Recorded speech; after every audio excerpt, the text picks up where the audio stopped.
It's funny. My microphone doesn't actually look like that. So that was. I don't know Well, what. I mean, my Insignia microphone that I have is like a $50 microphone. Not terribly expensive, but it looks like Yeah, this. I mean, yeah, and it's pretty good. I can stick it off to the side here, like out of, view, just right off to the side of the screen, and it works pretty right. well. So, That's where mine yeah, is. It's kind of yeah, right here. yeah. But We should just only talk in like old timey boxing microphones, the ones that hang down, and right, just hold it while we're talking, and that Mr. would be, Anderson style. yeah. Maybe we could go viral doing that. Every time we announce our next movie, we're just gonna. And up next, And number 10, 10, 10, 10, 10. That would take forever. it would. Oh my goodness. Put the stadium effect on all the stuff. It would be really annoying, really quick. Yeah, I mean, we're we're only talking about 20 movies. Well, potentially 20 movies. We could have some crossover. We But we that could we still could could have take a we while. could have a punt situation here, We or a could, punt. Yeah, we could. We'll um, see. but because as you can tell from the title, we are talking our top 10 Marvel movies. But before we get into that, Austin, how are you Yes. doing? I'm good, man. I'm good. It's been a long week, but I'm doing good. I'm going on vacation in 2.5 weeks, so that should be fun. I'll come back Nice. nice and refreshed, but I will still be prepping for our show even on vacation because I'll be seeing Creed 3 while I'm on vacation. But that's just because I wouldn't mind seeing it anyways, even while I'm Right. just Yeah, just me just either. hanging out. So. But yeah, I'm going to Arizona and Vegas in 2.5 weeks. That should be fun. And yeah, in the meantime, just doing lots of shows and doing a battleground match in the in between, and so just watching stuff. And I'm trying to see new movies. Yeah, we're doing this.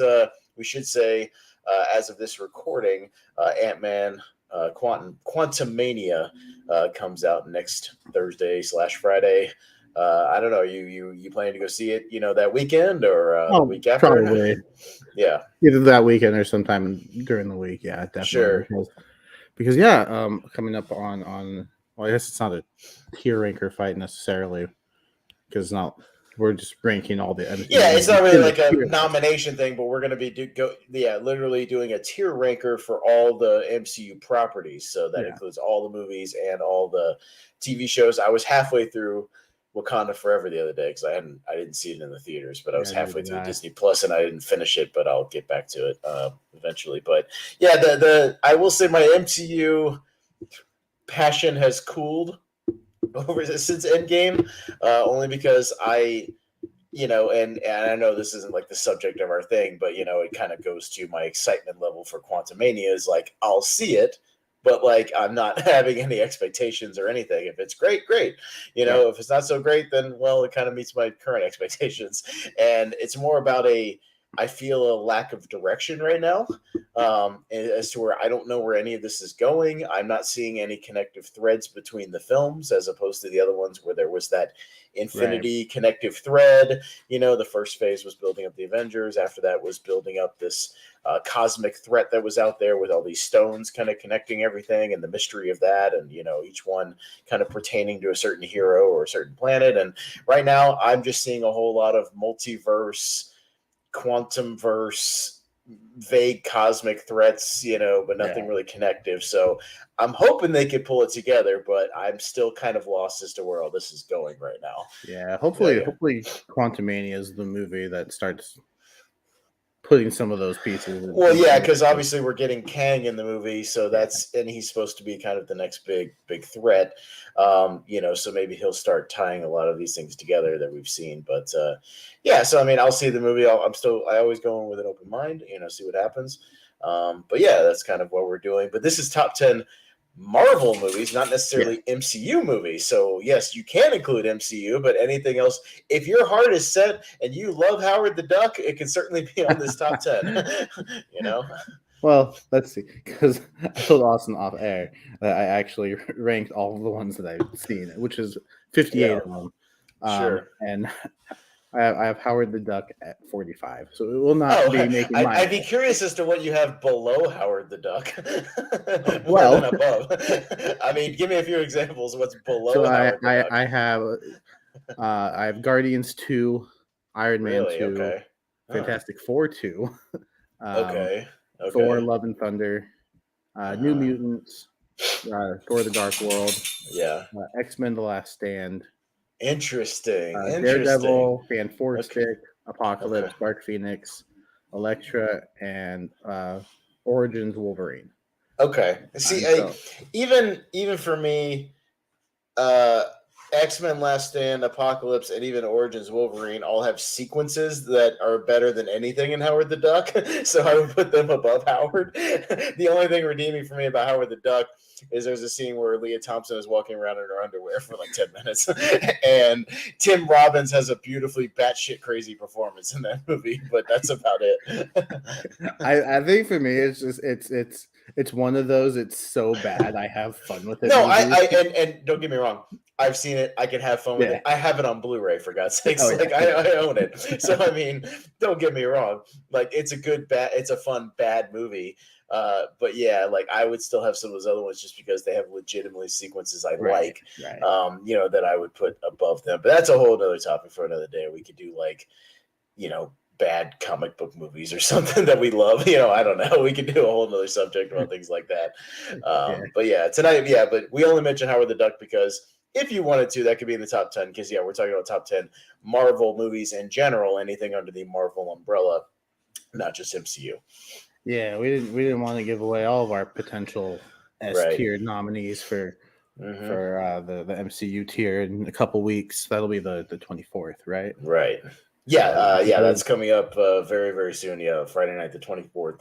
And I think Moose Haas is on that. I think Cousin Ryan will be on there. So we'll have a good panel for that. Yeah, it should be about five of us doing that. And yeah, yeah, having a good tier ranking. So it should be interesting. Yeah, yeah, to see where everybody has, because it's everybody's personal rankings, So who right. has what an S tier, what an A tier, maybe what people are not so hot on. So yeah, it'll be interesting. Yeah, there's. I know already. There's going to be a couple Thor movies that might be all over the place. Yeah, yeah, So no, that'll be for sure. interesting. Yeah. Um, so yeah. Top 10 Marvel movies. Do Mhm. you have any honorable mentions you want to I give a just quick have shout out three to? that three that I jotted down right before that I watch. I watch a lot, but I wouldn't necessarily put in the top 10. I actually have Punisher Warzone. I really like Punisher Warzone. Mm, Just again, I think it's just really entertaining. And but I'll talk about another aspect of it that it would be better if it had something from another movie. I'll talk about that in a little while. I actually really like Captain America: The First Avenger. I think it's really good. oh yeah. I just like I that basically the first hour of that movie where he's, does the transformation and then he's still doing like the war shows, he'll sock old Adolf on the jaw, all that kind of stuff is a lot of fun. And his journey, becoming a hero. I still really like that movie a lot. And the first Guardians, I don't have it in the top 10, but I think it's a lot of fun. And yeah, I think it gets a little wonky near the end, so I don't quite put it in the 10. I think the Ronin stuff is pretty bad, and I don't really like the Nova stuff either. But I think the first hour 15 minutes of that movie really clicks and is really good, and I put that on a lot. So, but yeah, those are kind of like three I'd shout out off the top of my head, basically. Okay. Yeah. Yeah. No, I'll shout out a few too.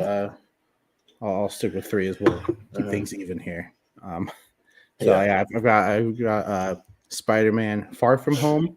Mm. I'm a big Spider-Man guy, so definitely will not be the first time I mention Spider-Man. Okay. um, Yeah. Yeah. but yeah, no, it's gone down for me on rewatch because I see some of the problems that people are saying with it. Like, why would Iron Man give this kid these glasses?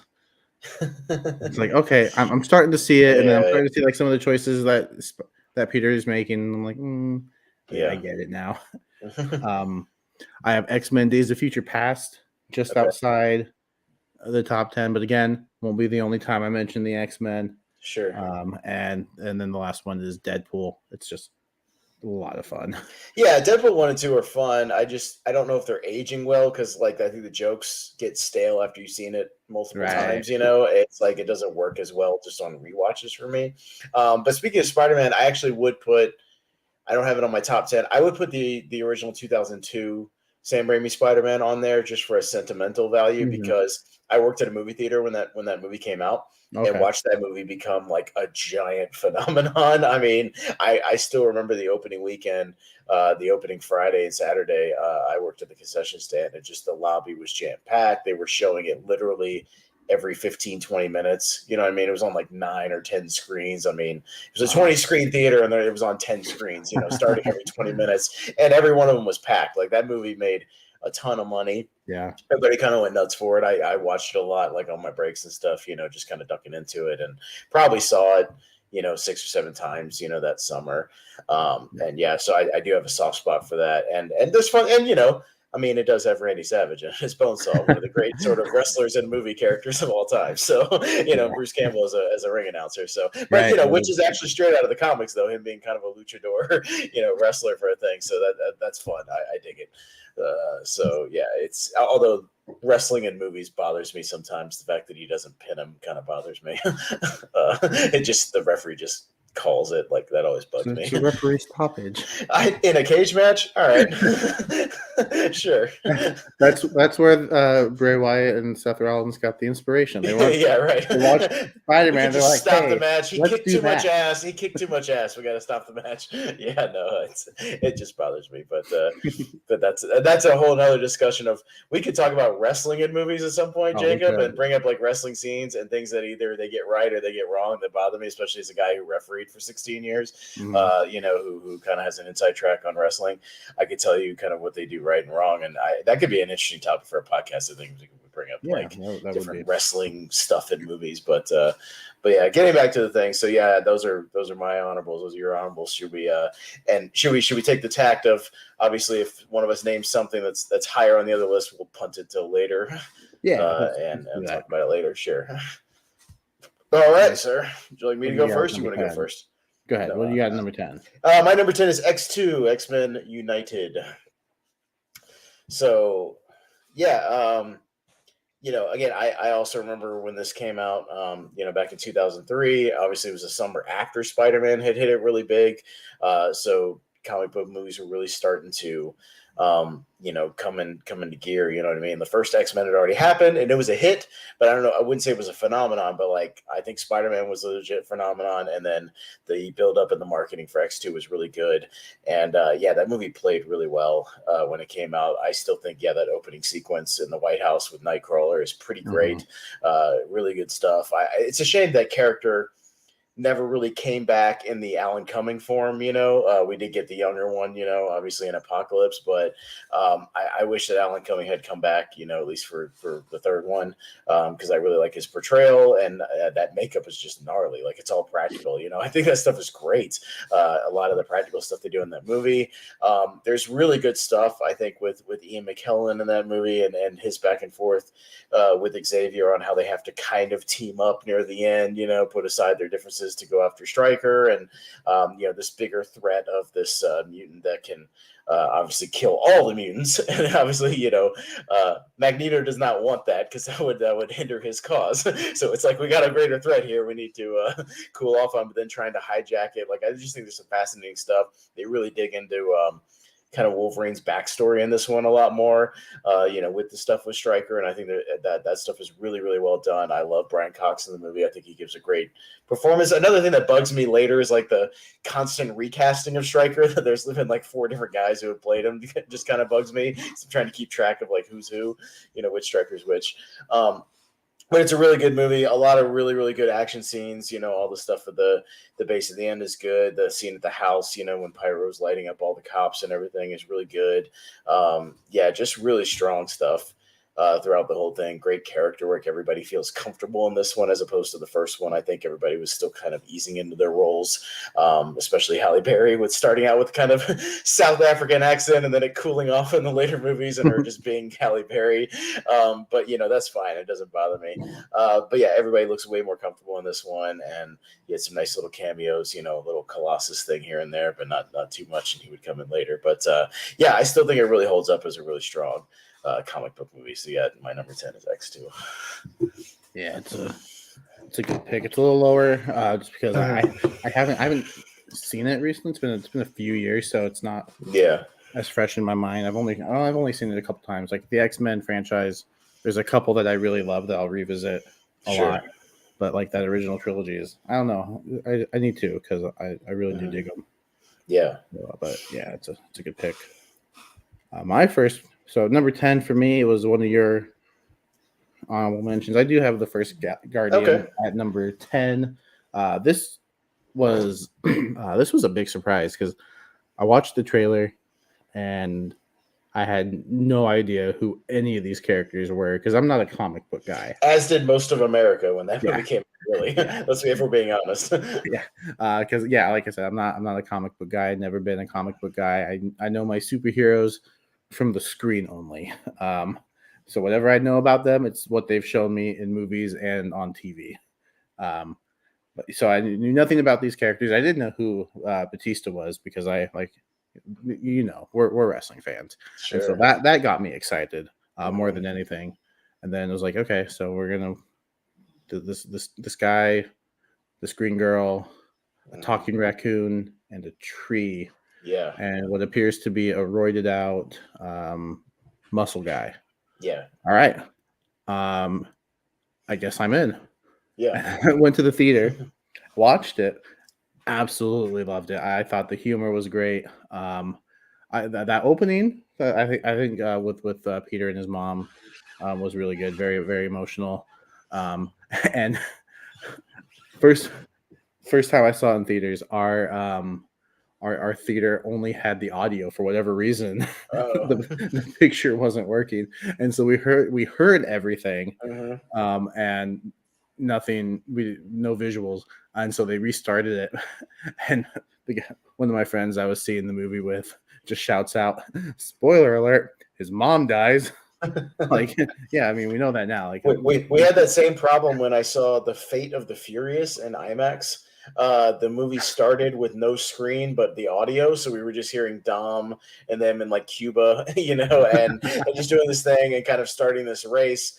We had nothing going on, and then when they finally fixed it, we had to rewatch the first 20 minutes again.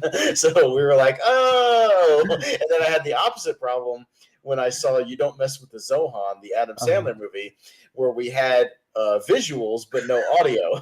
So the opening scene of that movie, if you remember, is him just doing all this wacky shit, as like on the beaches of yeah, Israel. So it's him like tug of warring like a bull, and dance and cooking naked with like cooking fish, but there was no song, there was no music or any dialogue. So we're just all of us are just watching it, and we're kind of giggling and just like, I have no idea what's going on here because we had nothing to put it to. And then of course they finally restarted that. So I've had that problem a couple of times, a few memorable yeah. ones. And just a side tangent back to your, Mm, to build off your Furious. The mm. trailer for Fast X dropped. Yeah. We do not need a 4-minute trailer. I feel like Dude, we saw that all thing the went big moments. forever. That trailer, I thought it was like a regular trailer, and then I didn't check the time when I watched it. And I was like, "Oh my god, how long is this thing?" Like, are they showing the trailer because it's supposed to be a 2-part movie? So they're just showing everything from like Mhm, the both parts of the movie. What's going on here? It was mm. too long. I checked the time and it said 3 minutes and 48 seconds. I'm like, no, trailers are like 2 minutes. Mhm. Get us interested. Don't show us Yeah. everything. Mhm, That's that's my rant over. mm. Um, but yeah, no, back to Guardians. Yeah, like you had mentioned it earlier, like the first hour and a half, great stuff. And the ending, um, It's yeah, not the no, worst. it's not. But like I'm not as interested in that stuff. You know what I mean? Like it's I just yeah, like you build up this moment with Gru, and then they win because of a dance off. the dance off thing bothers me. It really bothers Like if me. that wasn't in, like Yeah. I might have this higher, but that ending is just like, I don't know. I don't know how I feel about the dance off. Yeah, Ronan, he's an okay villain. He's I not the have an best, I have an but alternate idea, Jacob. If he had somehow rigged up a speaker system and distracted him or blasted him with one of his musical tracks, like right in his ear to where like it hurt him, yeah, like sonically or something, and then maybe somebody else gets in there and does something, I think that would have been a cooler way to still incorporate the music or something, or even a fun yeah. secret like final track that you reveal from the soundtrack instead of a silly dance off, because I think it's just weird. But I do like the Yondu stuff when you finally get to see what him and his arrow can do is pretty awesome. When he takes out like the 20 dudes on the field, that was is great. amazing. Like it's really great, and you're like, wow, that's okay, because you've only seen the thread, you just kind of showed it. It's kind of come out, and up to somebody's head, but you never really seen what it can do, and it's pretty nuts. Like I thought that was one of the coolest things ever when they finally did that. Yeah, I still have this as like the funniest MCU movie. I think the humor in this is just great. Like when Yondu's telling Peter, "Yeah, we could have eaten you." He's like, "Normal people don't eat other people." Yeah, right. Like, and then don't get me started on Volume 2. I think Volume 2 was a big step down, but I'm excited for Volume 3. And also not because I know the death of a raccoon is going to be right in the theater. It's like when we, a little bit of a spoiler for Scream, the new Scream, if you haven't seen it, the Scream 5, but like when we were all like, yeah, Dewey, you're a goner. It's kind of like we're almost saying the same thing of like, yeah, Rocket Raccoon might be a goner in this one. Again, we don't know. It's just speculation, but it kind of feels like that. Yeah. Or Drax, because Batista has come out and said this is his last time playing the character. Yeah, well, and I get that because he's wanting, and he's proven that he could, he has range. He can do other movies, and I think he's wanting to do that. He's wanting to get out of the comic book thing, and I know he said he's still very grateful for what Guardians did for his career, as far as like getting him out there, as a legitimate actor and stuff. And he's just ready to move on to other things, and I get that, like you want to move on to other movies, and he's been great in other movies, so I'm looking forward to that. I wonder if James Gunn convinces him to do something with DC at least once. He can be the Martian Manhunter. Which is your new Superman. Which is not the worst idea in the world, actually. Him as the Martian Manhunter. It's not the worst idea. I think he could do it. Yeah, we'll see. Yeah. Anyways, should I go into my number 9? Yeah, what's your number 9? My number 9 is a movie I realize I love more than a lot of people. I might say that more than once tonight, but it's the 2008 Ed Norton Incredible Hulk. I really like this movie a lot, and I'm really kind of still bummed that we didn't get more of Ed Norton in the MCU. And I realize it's because he's kind of a perfectionist. He likes to tinker with the scripts. He likes to go hands-on with everything, and it just kind of wasn't conducive to him being part of a bigger, universe where he'd kind of get into an ensemble. But I still think this movie is really, really solid. Like if people go back and watch it, it's just a really fascinating, story. Just seeing Bruce Banner like living, in South America, kind of on the run, working odd jobs at the factories and trying to, keep this literal monster. Like they still treat the Hulk in this movie like a true rage monster that he wants to get rid of. That is a threat to people. That's a threat to humanity when it comes out, that he doesn't want to come out. He wears the monitors. He's doing literal Jacob, he's training with the Gracie family with like Enzo Gracie in this movie, doing the exercises and the breathing techniques and everything. And, it's cool stuff like that. And, and his back and forth of, what's his name? The guy who's going to become the leader and is coming back eventually. But all that stuff. I love Tim Roth in this movie as Blonsky. I think, he had a really cool arc in this one, trying to fight the Hulk and not being strong enough, taking the super soldier serum, doing his thing. And then eventually, obviously taking it too far with Abomination. And again, just kind of treating everything. I like the stuff that's a little more serious, and I like that this one's not very jokey. I like his chemistry with Liv Tyler, who I still can't believe they never brought back in the MCU, which is a little strange. Like why you would never bring back Betty Ross in this one, at all, when she's still out there. Like every time they did the stuff with Ruffalo and Scarlett Johansson, I was like, no, but he's got Betty. Like Betty exists, like in this universe. Still alive. They reference this movie in the other movies when he says he broke Harlem, like in the Avengers. That's this movie. It's the Incredible Hulk. Like it's still in the same universe. But it's the first one we got William Hurt as Ross. Rest in peace, William Hurt. But he's really good in this one. He's a great Ross. I just think there's really strong action sequences. Hulk still looks great in this movie. I think the CGI is probably the best it's ever gotten on Hulk. I think he's gotten a little too cartoony looking in the later movies. He just looks a little blobbish and like not as defined. And this one, like everything's defined, the muscles and the facial expressions and everything like looks really good. And he's not too big, like he's big, but he's not like too big. And it's just I love the tone of this movie and just the way it goes. And I've gone back to it a lot, so I just really dig it, man. And I know it's not high up on most people's list, but it's just a movie I've gone back to so many times. I just find really fascinating. So, and it's that period where like it was right after Iron Man and still that same summer, but like it wasn't like a huge hit, and it was smashed in between. Literally, it was smashed in between Iron Man and then like 2 weeks before Dark Knight.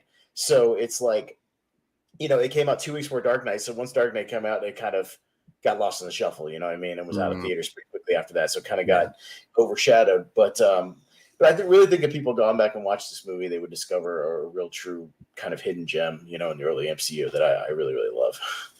Yeah, no, I dig it too. I loved Edward Norton as Bruce Banner. I thought he did really good. I kind of wish he would have come back. I don't mind Mark Ruffalo, but I think Edward Norton played the character really well. I'd be curious to see how he would have done like Endgame as well. That's what I mean. How he would have done just more as an ensemble guy, or even in the Avengers in the scenes with Ruffalo and like Robert Downey Jr. have like a lot of screen time together, like how his chemistry with Downey would have been, in those scenes. They have a thing going back and forth.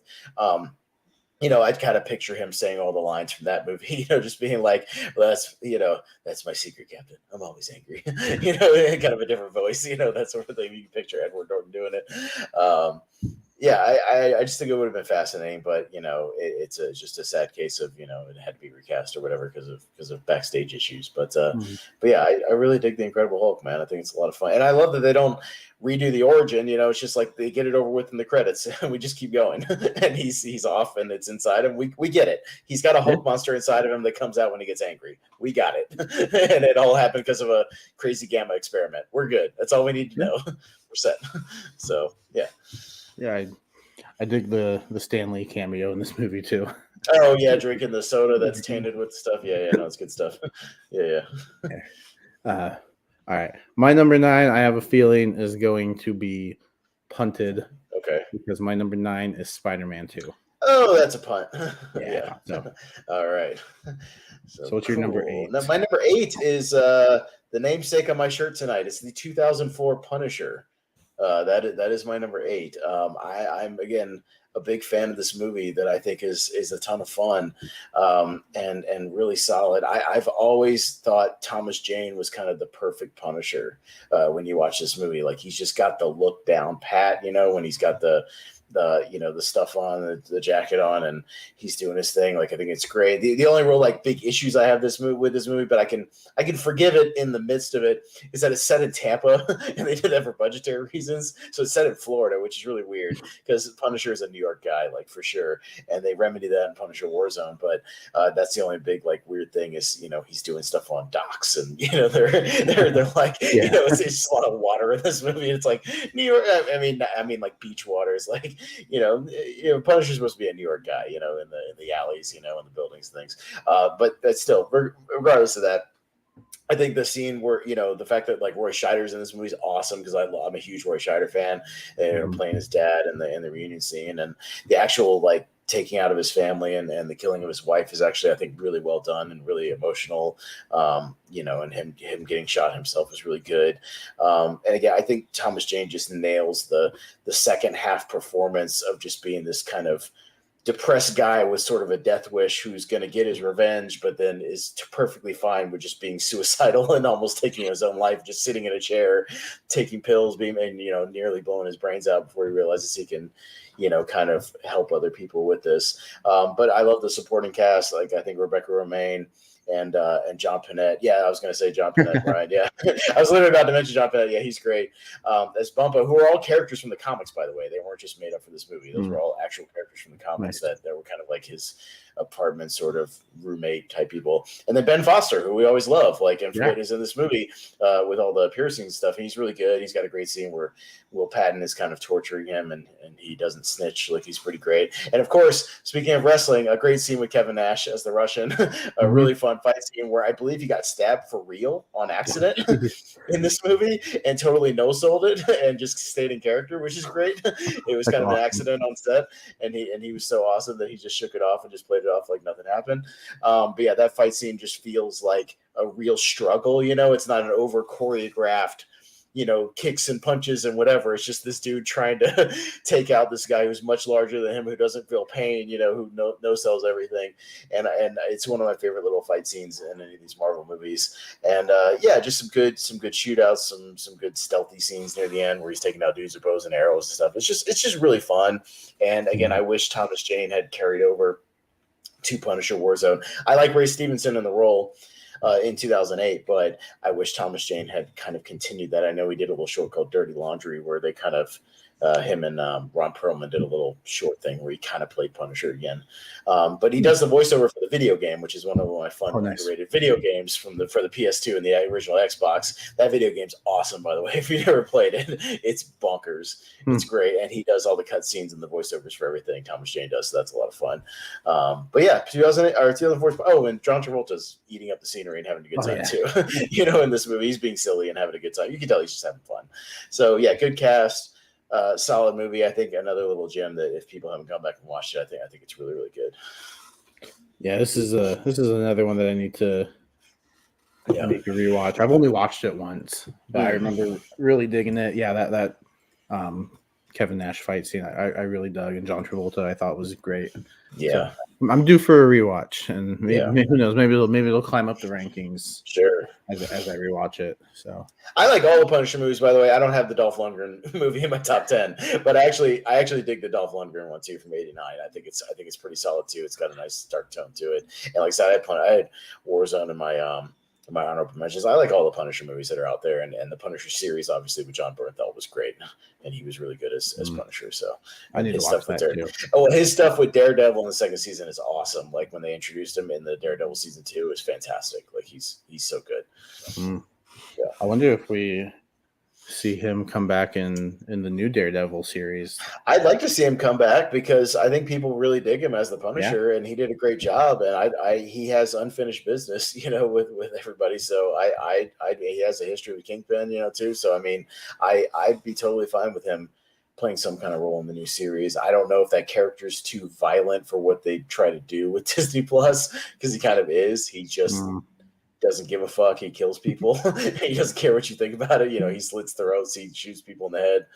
All that stuff. Because if people remember that original series was on Netflix, it was like TVMA. They didn't care. It wasn't a Disney property at that time. Doesn't care. Yeah, and so they could do whatever they wanted. But now that it's under the Disney wing, I don't know what'll happen to it. I'm worried about Daredevil too because of that, but we'll see what happens. All right, my number 8. Going back to the MCU, I have Captain America: The Winter Soldier. Well, we can talk about it now because it's my number 7. So let's talk about it now. Cool.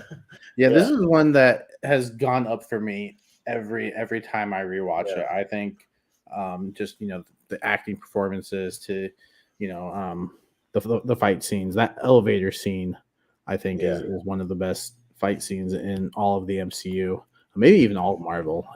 I'll put that there. I like that it feels like a different MCU movie, because I felt like everyone up to this point was just like your basic superhero movie. Like we're gonna introduce the bad guy. They're gonna fight the bad guy.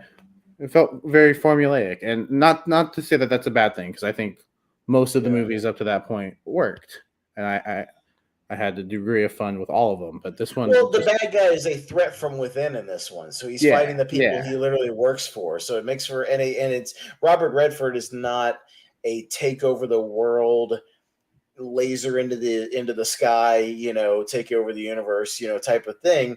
He just wants to be in charge of this new world. Essentially, he just wants to be like have the power, but like he's not like. he just wants to take out people that are a threat to him, which includes Captain America. His threat to what's good and decent or whatever. But yeah, it's a threat from within that I like about it. It's not some like cosmic supervillain. Yeah. Yeah. I like. Yeah, that's what I was trying to say, but I'm not as good with words sometimes. It's all good. And I like the stuff between Cap and Bucky and kind of that conflict that you see Sure. Cap going through, because Bucky was his best friend, and yeah, I'd probably be conflicted too. So, the who's Bucky line, and Yeah. yeah, like I think those two together in not just this movie, but in other movies that I might bring up later, I think they have really good chemistry. I think they're great. I think Chris Evans and Scarlett Johansson have good chemistry in Yeah, this movie. that Their too. little Yeah. team up. Like they treat it like a brother-sister relationship rather than any kind of like love tension or anything. Like she finds him cute, but in that like you're a cute little brother, cute little cousin kind of way. Like, oh, you're adorable, how nerdy and out of place you are, and that stuff you've never experienced, that sort of chemistry that they have, you know what I mean? Like they treat each other like sort of a brother-sister type thing. My cute 90-year-old, but looks younger than me. Right. Yeah, exactly. Yeah, right. Yeah, which made that kiss on the escalator all the more. Well, they're not actually related. How does So he it's feel fine. about that? Yeah. He was not expecting that. You lucky man, you. But yeah, I thought the Nick Fury stuff was good. Yeah, again, this is just one that's gone up for me the more I watch it, because the first time I was like, okay, that was a good one, but it does feel like a different movie for most of the MCU, and I really dig that. So you said you had this at 7? Yeah, I have this at 7, so it's literally right there. So yeah, it's a really, good kind of grounded, almost like a government thriller, and yeah, it's just him kind of fighting corruption, and I like the little moral debates that he even has with Fury, about this isn't protection, it's fear, or this isn't safety, it's fear, and he's always towing that line, and that kind of continues into Civil War. But what I really like is that this movie's still a Captain America movie. My issues I've always had with Civil War, and don't get me wrong, that movie's fun, but it's not a Captain America movie. It's a everybody movie. It's as much an Iron Man movie as it is a Captain America movie. I think this one's still focused on Captain America. He's still at the center of the entire thing, with his stuff with Bucky, with his stuff with Falcon, with his stuff with Nick Fury and Black Widow. Like he's still the center of attention on everything. That opening sequence where he's going through the ship is really good still with George St. Pierre. Yeah. Like I think all that stuff is really solid, really well done. Again, just really well choreographed. And not too like over the top, flying all over the place, overly CGI'd, everything, like all the little sequences in this movie are just really, really well done in that way. And yeah, I just find the whole, even just the talking scenes interesting, the moral debates and the political debates kind of interesting. They still drop their little Easter eggs about Doctor Strange and all that kind of stuff, there's people like him, Stephen Strange, all that stuff. I mean, where people go, oh yeah, okay, he's coming, at some point. But yeah, it's still fun. And you still get a big kind of over the top, stuff at the end where you get to see Falcon, flying around, doing his thing, but it still boils down to him and Bucky at the end. So, and I like all that stuff, and him trying to convince him of everything. So, and I just think it's really well shot as well, because this was the first Russo movie. So I think they wanted to really make a statement with this one. And there's a reason that they did this. And then, when it came time when Joss Whedon dropped out after Ultron, to be like, hey, who's going to take over, our big stuff? Well, let's get those guys that did a kick-ass job on the Winter Soldier movie. Maybe they could be good. And of course, we got them for Civil War and further on. So, yeah, no, it's really, really good. I think it's a fun little movie. Yeah. So that was my number 7. So you can go to your number 7 now, since that was we jumped to mine. My number 7 is X-Men First Class. Punt. All right, I thought so. Yeah. All right. So my number 6 is Iron Man from 2008. Yes. Still just I think legitimately one of the best origin story movies ever. Like even not just MCU. I think comic book movies in general.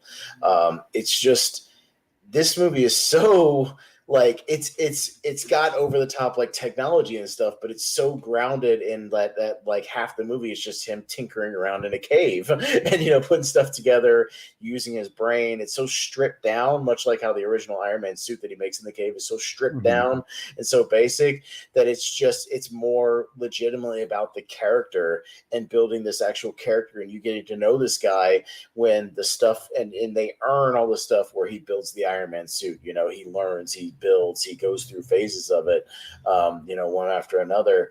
And there's, stakes in there. He goes through a character like moral journey, from being this weapons dealer who just doesn't care. He's this playboy, billionaire, smart guy, arrogant, he's better than everybody, not above where like he thinks he's better than like these military guys. He has a few humble moments where he, connects with them, but like he doesn't care about what's going on in the rest of the world. He's just in his own universe.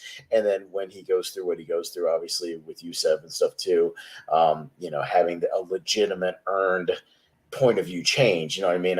He doesn't just come back, go through something, there's a montage, and all of a sudden he has another point of view. You see everything that he goes through. You see his progression. They take time to actually write that out. Jeff Bridges isn't like a complete, sociopath from the beginning. He feels like he's being shorted, and his guy that has made him all the money is legitimately turning on him, so he's got to protect his business ventures. You kind of feel like that's also a natural progression where he tries to talk some sense into him and it's just not happening, and then he just kind of loses it at the end. But like I think that movie's just so well stretched out, and like it's weird because it's not like fast paced, but it's a brisk pace to where like you feel like scenes get the time they need to develop, but you're also moving quickly, but I feel like there's the scenes that need to be stretched out and I feel like they're really earned. So I mean, even just the little moments where he comes back and she's like, what do you want to do first? He's like, I want an American cheeseburger and I want a press conference. Like I just like, I like all the stuff. It's really quotable. And I think RDJ like is just so perfect for this role. I mean, we talk about roles where you just can't imagine anybody else in them, and this, of course, is one that everybody talks about. Like once you've seen it, you're just like, yeah, I don't think anybody else could play Iron Man.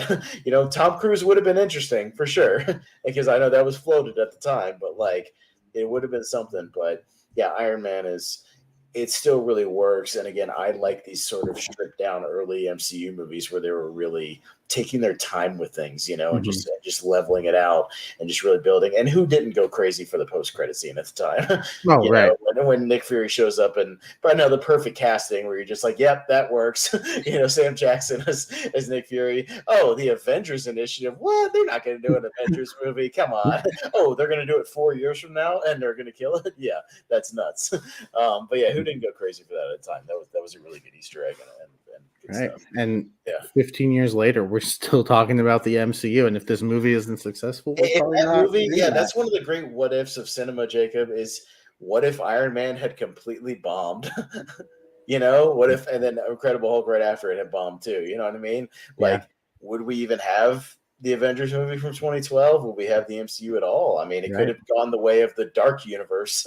Speaking of Tom Cruise, the Universal Dark Universe, where it's like, oh, we got all this stuff planned. Oh shit, nobody saw our movie. That's not good. And there's a chance that could have happened because it's the same summer as the Dark Knight. People could have ignored this and just been like, I'm just gonna wait for the Dark Knight. I know who Batman is. I don't know who Iron Man is.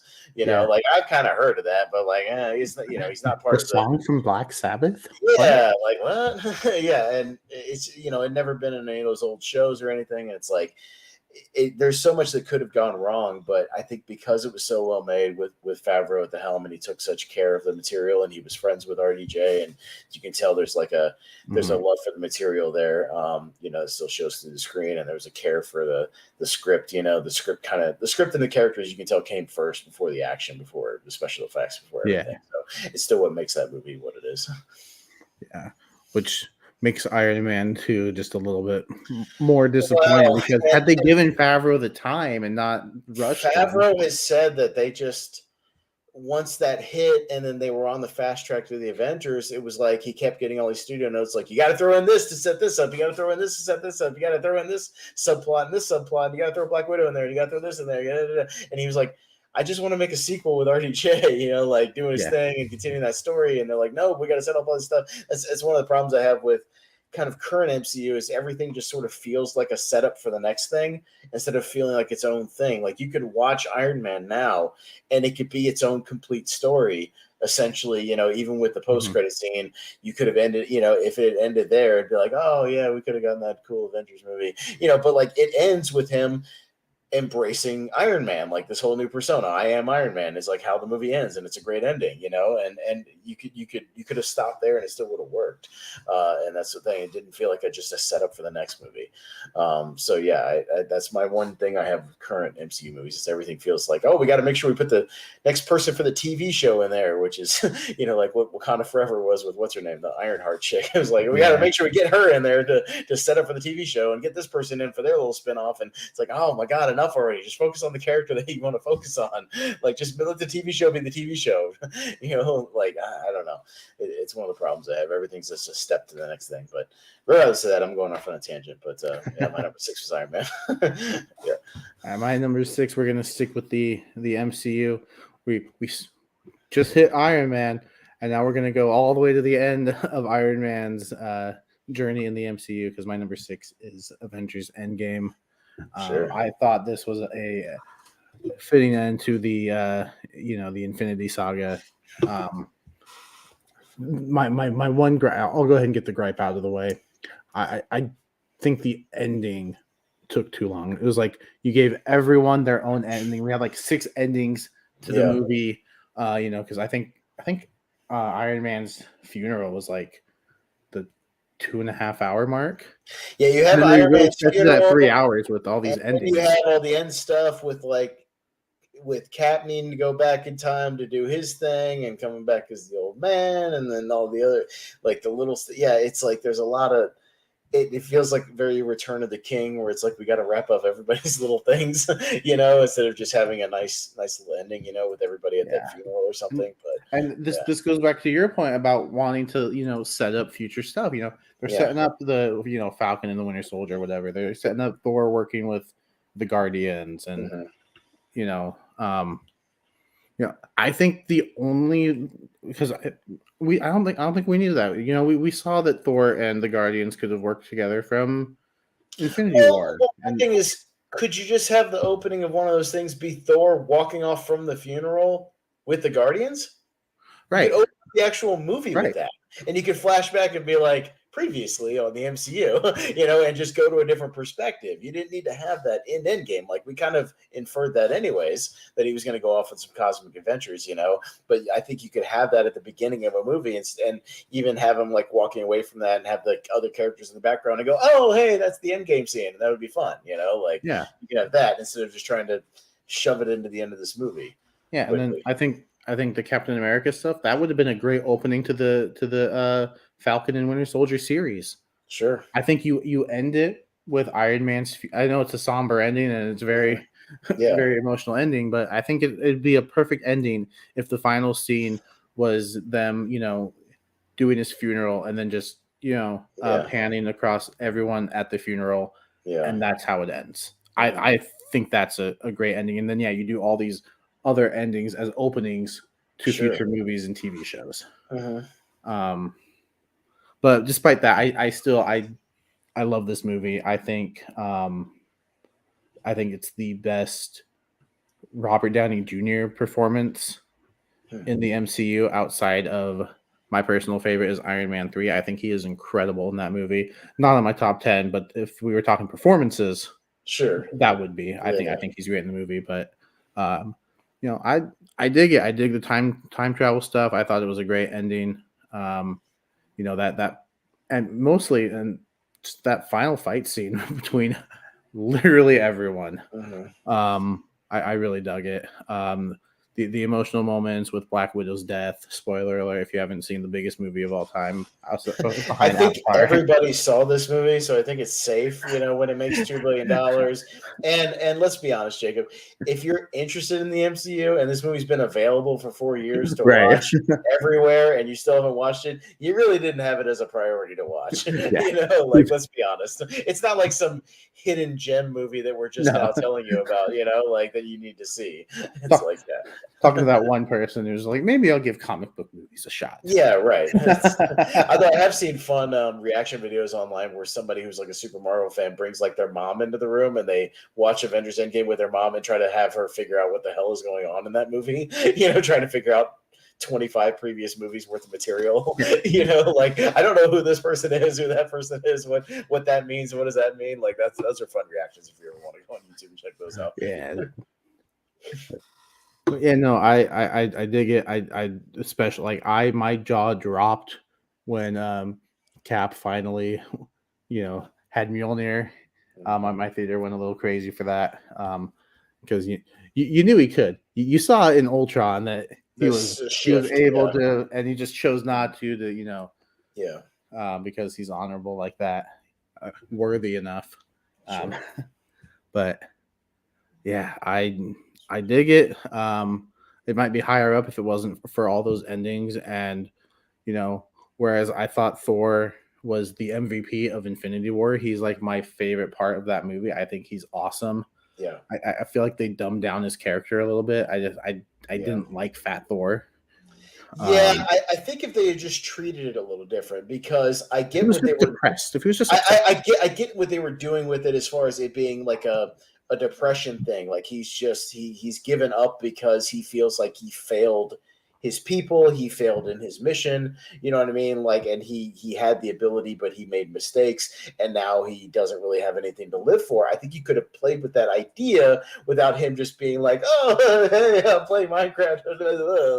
Like, you just hear him acting like a 5-year-old. Like, I just think that's, if you had him living by himself in squalor, a shell of the former god he used to be, there's something there. Like, I think you could play with.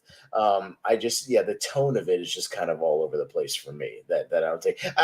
I've spoken a lot about my gripes about Endgame. I still think there's really good stuff in the movie. I like all the opening stuff. I like all the openings. The opening scene with Hawkeye is fantastic. Like, it's heartbreaking. It's great. Like, when he just turns around and they're gone. Like, that stuff is great. I think the scene where they actually go to try to remedy it quickly, to go after and find Thanos and then like chopping off his head, like, all that stuff is really well done. The cut to 5 years later is fantastic. That was a great reveal in the theater, where it just says 5 years later on the screen, and you're just in this post, what they call it now, the blip, like they didn't really have a name for it at the time, but through the TV shows they called it the blip.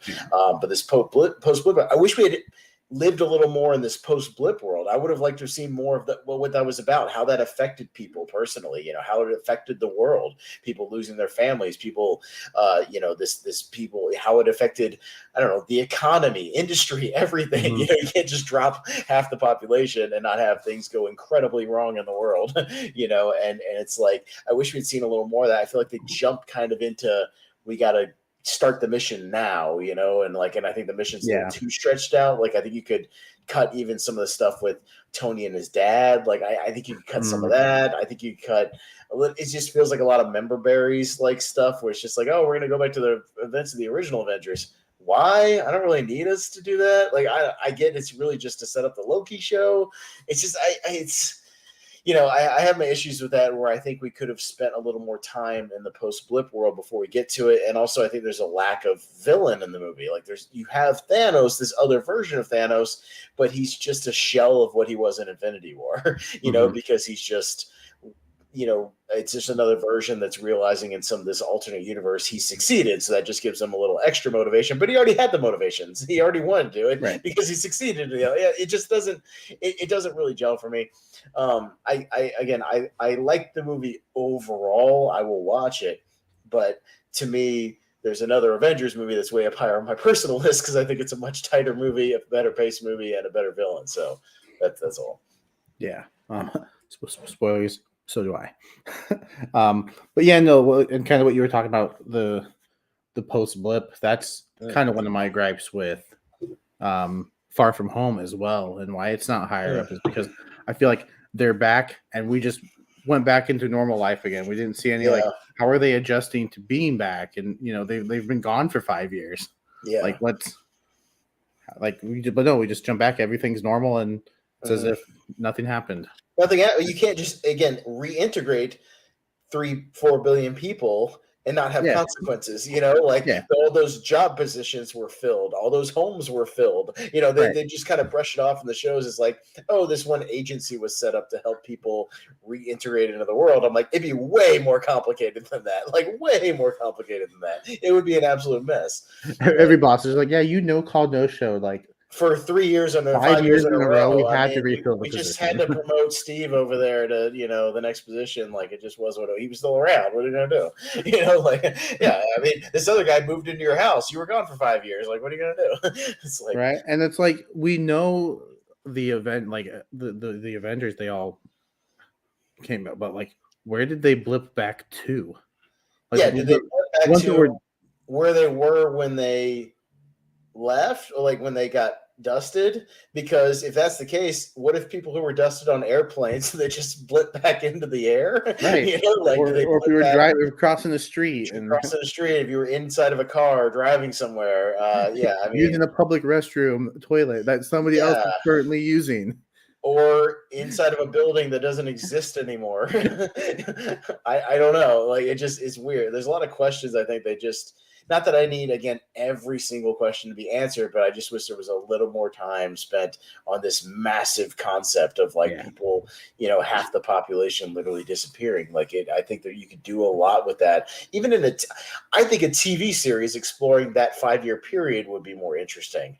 Like have a TV show, maybe even about that agency. I know it kind of reeks of that Agents of S.H.I.E.L.D. thing, but I think that would be fascinating seeing some of these. Maybe some side MCU characters that we haven't visited in a while. Maybe see how people who had families, whatever, even some of the Agents of S.H.I.E.L.D. people, if you had to, see how they're living in this world and how it affected everything. I just think that would be interesting. I would rather see a show like that than I don't know, Miss Marvel. I'm sorry. I'd rather see that or She-Hulk. I'd rather see a show up in that 5-year time period, about what that world is like. I just think that would be more interesting to me personally.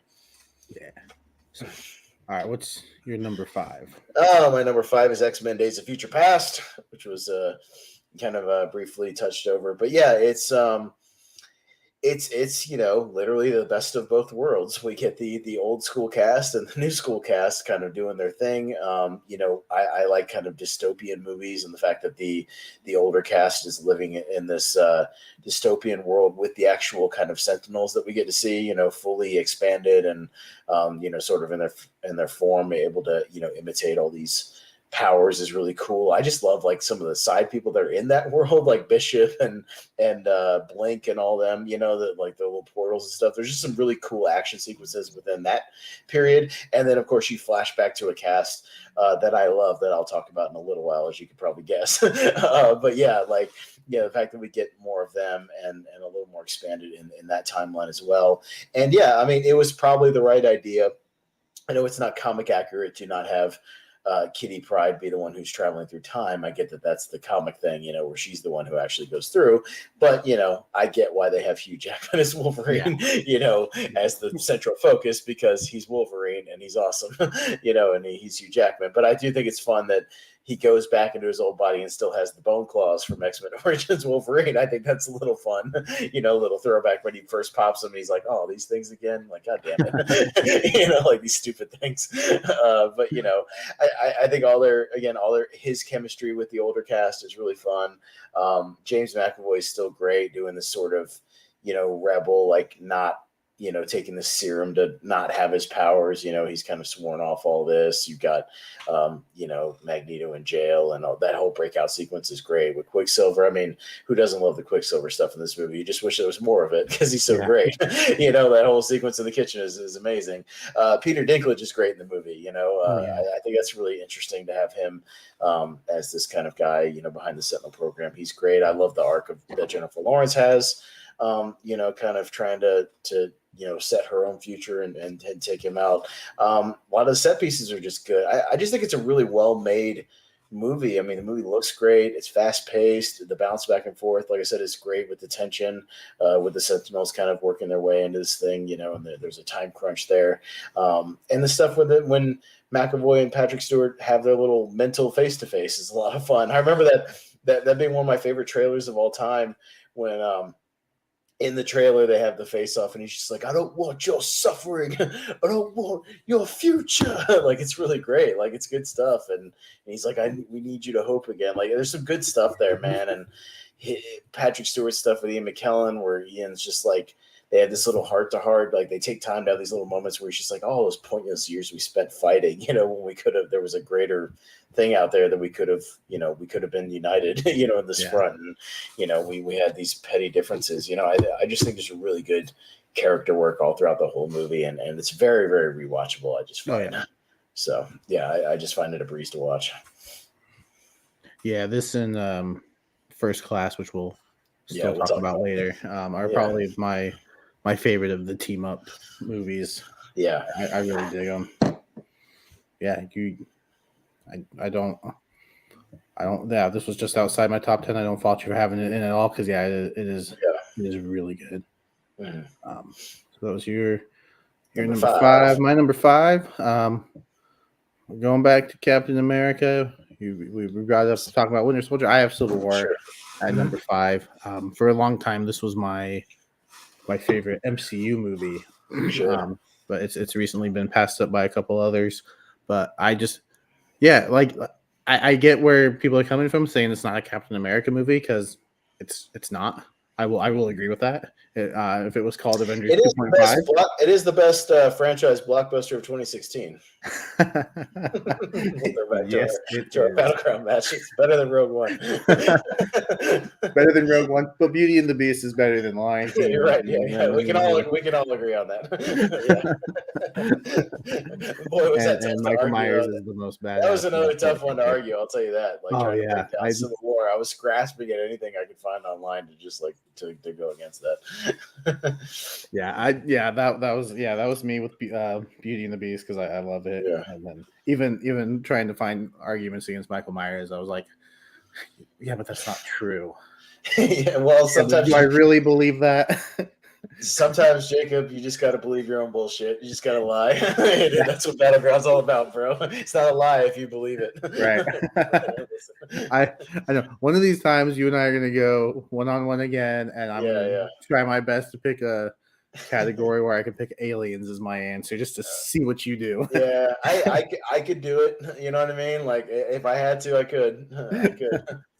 But anyway, back to Civil War. I like the team up aspect. It's kind of it's a Civil War. You got Team Cap or your Team Iron Man. I remember that was kind of a it was a really good marketing campaign. Yeah, that's what the whole marketing campaign was built upon. All the posters, all the merchandise, even was like the split face-to-face things. The trailers were big on that, and yeah, pretty much every piece of marketing material. They would have all these polls on all the different Facebook pages and Twitter pages. Team Cap, Team Iron Man. Yeah. Hey, but it works because it was a big marketing thing and it helped hype the movie up beyond belief. And those trailers were great. The trailers leading up to the movie, I still listen to some of the trailer music they have on there. I have it on Spotify, and like some of those trailers were excellent, marketing. So yeah, some of the best trailers they ever did for the MCU. Yeah, and the Team Cap, Team Iron Man, because there were moments for both sides where you're like, I agree with that. Cap, Iron Man kind of has a point. And so going back and forth, I'm ultimately a Team Iron Man. Don't ask me why. I just had to make a choice. I didn't want to keep going back and forth. People kept asking so much. I was like, I'm Team Iron Man because why not? I'm Team Make a Good Movie, which I think they did. They introduced Black Panther, which I thought they handled that really well. They introduced Spider-Man because we didn't need another origin story for Spider-Man. So just we know who Spider-Man is. We've seen it done twice, and Yeah, just Well, again, inserting. you just breeze it over and a few bits of dialogue is all you really need. Yeah, RDJ is kind of probing him about, what happened. And he's like, oh, it's a whole thing with a spider and I got bitten and it's a long story. And you just, because we know the story, right. we get it. He got bitten by a spider. He's got powers now. He makes web shooters. That's all we need. We're good. Yeah, and I dig the airport scene, but people are kind of like, yeah, it's like one of the best fights in the MCU. I'm like, did you watch the final fight between Cap, Bucky, and Iron Man? That's more I personal. kind of It's like more that fight emotional. more just Yeah, on at least on rewatches. I get yeah. that on those initial watches, the airport scene is the big set piece Oh because you yeah. got a lot of stuff going on. All the characters are getting their spots in. They're all getting their high spots. Like they're all, having fun dialogue back and forth. But yeah, that final fight is much more emotional when Cap is just pounding on Iron Man with the shield to where he like breaks the arc reactor and his Hmm. his faceplate is broken off and you can just see his eyes and like you see the rage in his face, and he's kind of losing it. And, he goes out, Bucky goes down and you see like him kind of getting angry, for the first time in a long time, and all that. And when Iron Man's, kind of makes the comeback and is beating the shit out of him really too. And he pulls the I can do this all day as he's like bleeding from his face. Like, yeah, there's way more emotion in that fight Yeah. and more stakes. Like when you go back to it, it's a much more like personal thing. On rewatches that I'm way more invested in. Again, in rewatches, I Right. get the initial appeal of the airport scene, but yeah, that fight just has so much more going for it, character wise. I think. Yeah, and that was me too. Like those first couple watches, I'm like, yeah, that airport scene is Sure. incredible. When Ant-Man just grows to whatever it was, Yeah. 65 feet, and then Spider-Man kind of went up in Cap for a moment, Yeah. but then ultimately Cap's like, Well, even you have bits like where Hawkeye's shooting Ant-Man on the arrow, like that stuff is fun. That's right out of the comics, things like yeah, that where they're all doing little team ups and Spider-Man's commenting on everybody's superpowers as he's fighting them, oh, you got a metal arm, you got wings, that's cool. He's just commenting, he's just being a fanboy, the whole yeah. time. Like that's fun. Yeah. Don't you know you're not supposed to talk this much? Yeah, yeah. If you haven't, if you haven't watched, there's clips of like Anthony Mackie and Tom Holland doing like comic cons and stuff. Sure. Their back and forth is so funny. Yeah. Like there was one where Anthony Mackie was talking about, he was just talking trash about Tom Holland, and he was like, yeah, I can't wait to see the Falcon. Oh wait, there isn't one. And just kind of going back and forth. It's Sure. pretty funny. Which it was kind of like their characters in the airport scene, but Yeah. yeah, going back, like I can't wait to get to that final fight scene because the emotion Yeah. and it's so good Mhm. and brutal. I'm sorry, Tony. He's my friend. So was I. Like it's great stuff, man. It's good character stuff. Yeah, no, I have my. It's the same thing with Endgame. I have my nitpicks about the movie on rewatches, but it's a very breezy, entertaining movie. It's easy Mhm. watch. It goes by really fast. I like a lot of the calmer scenes. When like I said, those debates between Tony and Cap, kind of, doing their back and forth, and they're trying to compromise. Like there's a point where they almost do compromise. They're like, no, it's okay, like I get where even Tony's like, I get what you're saying. Like, well, we can work with that. We can do that later. Like he's like, we sign the papers now. We can amend stuff later. Like I get where you're coming from. We can figure it out. Like I like all that stuff. And yeah, that opening sequence is good. People don't talk about that opening sequence with Frank Grillo is great. Oh yeah, That siege on that building, or where they do that attack and yeah, he's in his outfit and all that stuff. Like that's a really good open. But yeah, everything's again, Russo's come back. It's really well choreographed, well done. And yeah, it's long, but it doesn't feel long, like some right. of these other movies do. So yeah, no, it's breezy. Like I wouldn't say it's in my honorable mentions, but it's one that I could easily watch, if I had to. Like I wouldn't have any gripes about putting on Civil War. So yeah. All right, what do you got at number 4? My number 4 is the 2012 Avengers, Joss Whedon. It's a movie I saw, I want to say 6 times in the theater. I saw it, on the initial, Thursday night, 11 or midnight show, whatever it was when they were still doing midnight shows. And then went back and saw it again on the Friday night, and then went back again and saw it on Sunday. Then I cooled off for a little while and saw it again like 2 weeks later, and then again like 2 weeks later. Yeah, I mean, I think it was just the fact that none of us thought it could happen. If you take a time machine back to 2012, I mean, I think we were still in disbelief that an Avengers movie was happening, because at that point we hadn't seen a Justice League movie. We had never gotten that. We had never gotten like one of these big superhero kind of big team up movies. And the fact that, it came together so well as it did, and they did kind of a perfect job of setting up all these different major characters and then weaving in a story that made it seem very natural the way they all come together in the beginning of that film. All the sequences where they're going to get Hulk in Mumbai, and they're going, Black Widow's doing her espionage thing, and that scene is fun. And they go to get Tony's doing his Stark Tower stuff in New York, which makes a lot of sense. Like, it makes sense where everybody is in the movie, how they all kind of come together to gradually come together to face this threat, how Thor kind of comes back with the dark magic and all that kind of stuff. And the fact that Loki, comes back and is definitely he's like the threat, but he's also a henchman against setting up this greater threat, that you get these inclinations, these little things about he's working for a greater power, but he's kind of going to be the general, and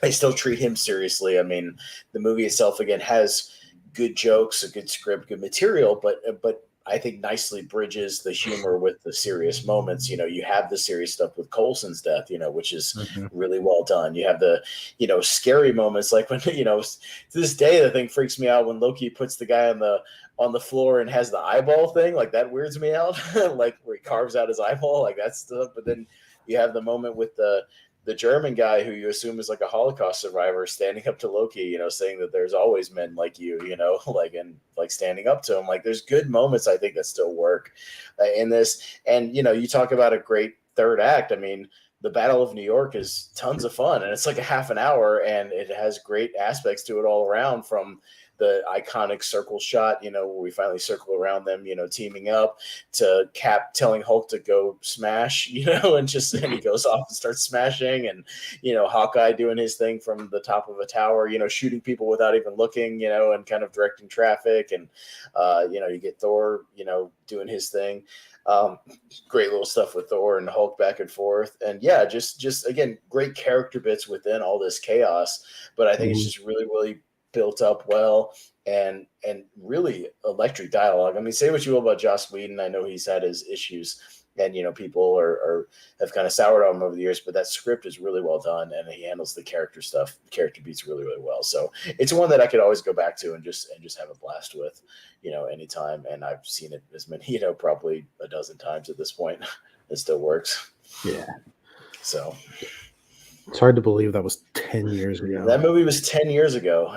Yeah. Insane. Which is kind of nuts. Yeah. I remember literally that first screening, man, sitting down for that movie, just being like, this is kind of nuts. I hope it's good. I hope they don't screw it up, because that would be really bad if they built all this and then screwed it up. And luckily they didn't. It was really good. Yeah. No, it was good. Yeah. My only thing going into the movie is like, yeah, it's gonna be cool to see all these characters, but wasn't Loki just the villain in the last movie? Yeah. And that was only my only thing. And then I watched the movie, and that thought went out the window, because Loki was great. Yeah, the team up was great. That battle, like you said, everyone had their moments. I really dug Hulk, just throwing Loki around. Oh man, that's an all-time great moment.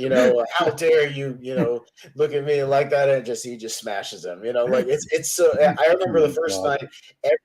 One of the reasons I wanted to go back that opening weekend is every single time there were moments throughout the movie, but especially that moment killed every single time, just to where you couldn't hear the dialogue for like a minute straight, because everybody was just like woo or laughing, or like it killed that moment. Yeah, it was great. If we had to do a top 10 Marvel moments, that might be top 3 for me. Just like, because it was just awesome. Yeah, no, definitely. I even liked the little fights, the little three-way fight in the woods between Cap and Thor and Iron Man. I think is a fun little fight, with Thor and Iron Man having their kind of little stalemate, and Cap kind of being stuck in the middle, and him, that nice moment where he hits the hammer and hits the shield and just kind of shockwaves the whole woods. All that stuff is great, and Loki just kind of sitting back watching it. It's all fun. Again, good character bits. That fit. So yeah. Good stuff. And Ruffalo was good. You know what I mean? Like, I missed Ed Norton, but Ruffalo still did a good job. Yeah.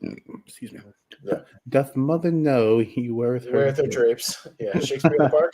Yeah, and a lot of that stuff was Downey just made up. Like he just That man is playing Galaga. Yeah, and they had to add that in post credits because he made that up on set too.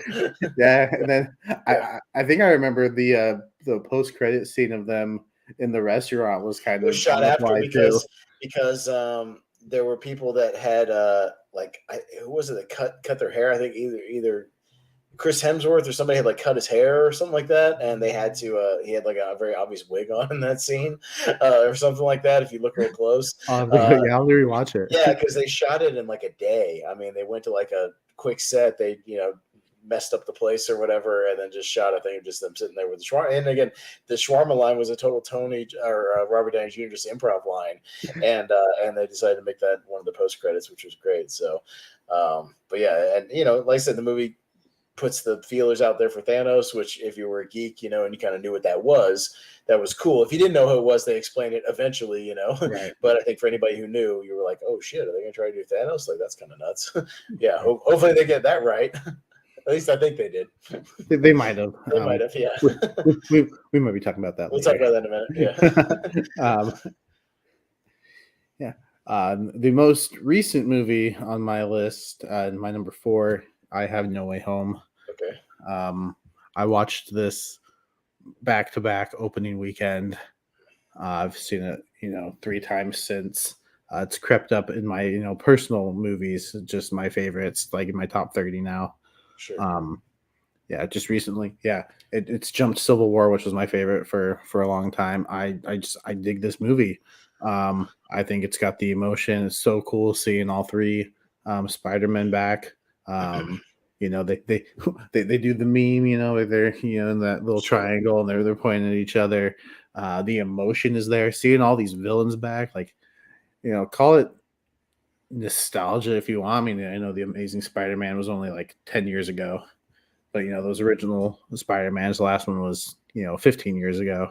Yeah. And I was 12 when the first Spider-Man came out, so I was definitely a Right. a geeky child watching that one.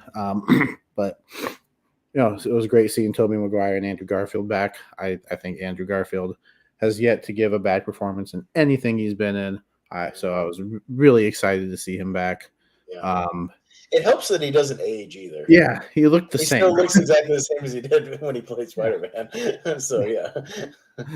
Which is funny enough. Tobey Maguire almost looked as old as he did in Spider-Man as well. Yeah, Toby, you can tell it aged a little bit. Like he looked older, but like Andrew, I don't know what he's drinking, but yeah, he looks exactly the same. So yeah, It must be whatever Tom Cruise and Keanu Reeves. that's right. They all share the same elixir. They must share. Yeah, they share a recipe. Yeah. But I thought, oh my god, I thought Willem Dafoe was incredible. You know what this movie proves, Jacob, as far as Willem Dafoe goes? That everybody was right. He doesn't need the mask. No. He can just make the evil, creepy faces and stuff and put the hood up. He can just put the hood up, do the creepy smiles and the laughs and stuff, and that's your Goblin. Yeah. He never needed the face, the faceplate. Like he never needed that. He could have just been the Green Goblin as creepy Willem Dafoe.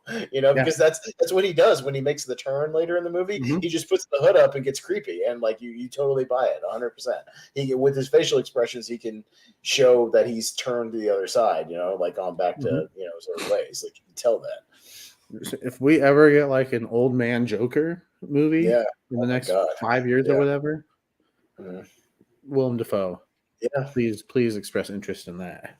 But no, I think they redeemed Electro. I thought Jamie Foxx was much better in this movie than he was in Amazing Spider-Man 2. I like Amazing Spider-Man 2. I thought his villain performance was subpar. That nerdy stuff at the beginning of that movie is rough, bro. It's rough, like really bad.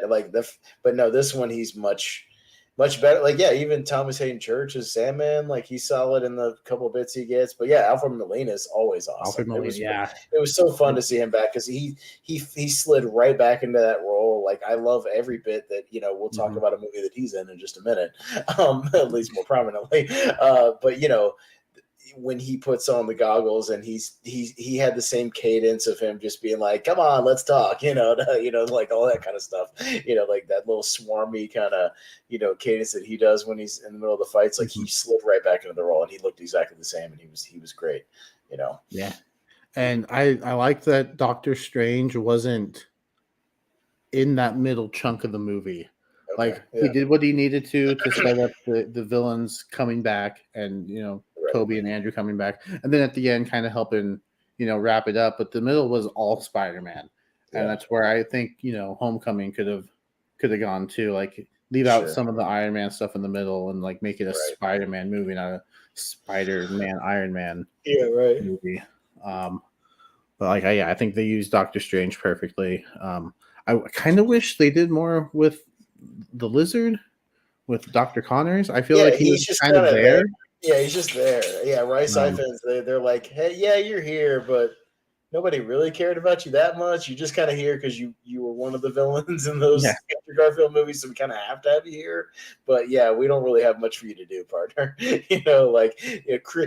To steal a wrestling term, creative has nothing for you. I think you're just gonna kind of your CGI version is just gonna be here. We don't really have much for you, Rice. yeah. Yeah, yeah. We'll, we'll, Poor we'll guy. use you in some dark matches if we need to, but as far as Yeah, the movie not goes, on you're just camera. going to be there. Yeah, sorry. Um, Yeah, I think this is the best Tom Holland has acted in the MCU.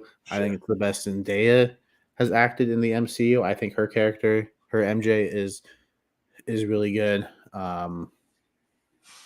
I dig this movie. The emotion is there when Aunt May dies. Like I still tear up because I think where you know you feel the emotion when Uncle Ben dies in Sure. Spider-Man and Amazing Spider-Man, but we only get like half a movie to really get to know the character.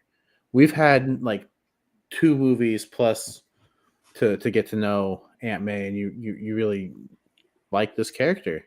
And when she goes, like, and the way she goes, it's just like, man, it's not like a setup for Spider-Man to like it was in the first one. It does set up with the fight scene later with Goblin.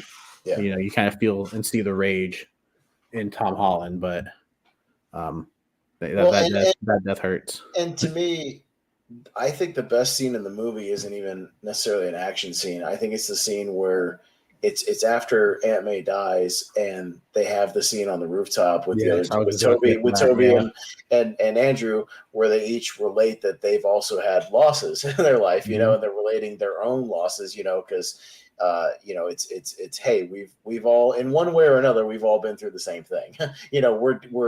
We're different Peter Parkers, but we're all the same. We all have had issues and troubles, and like we all have that in common, no matter how different we are.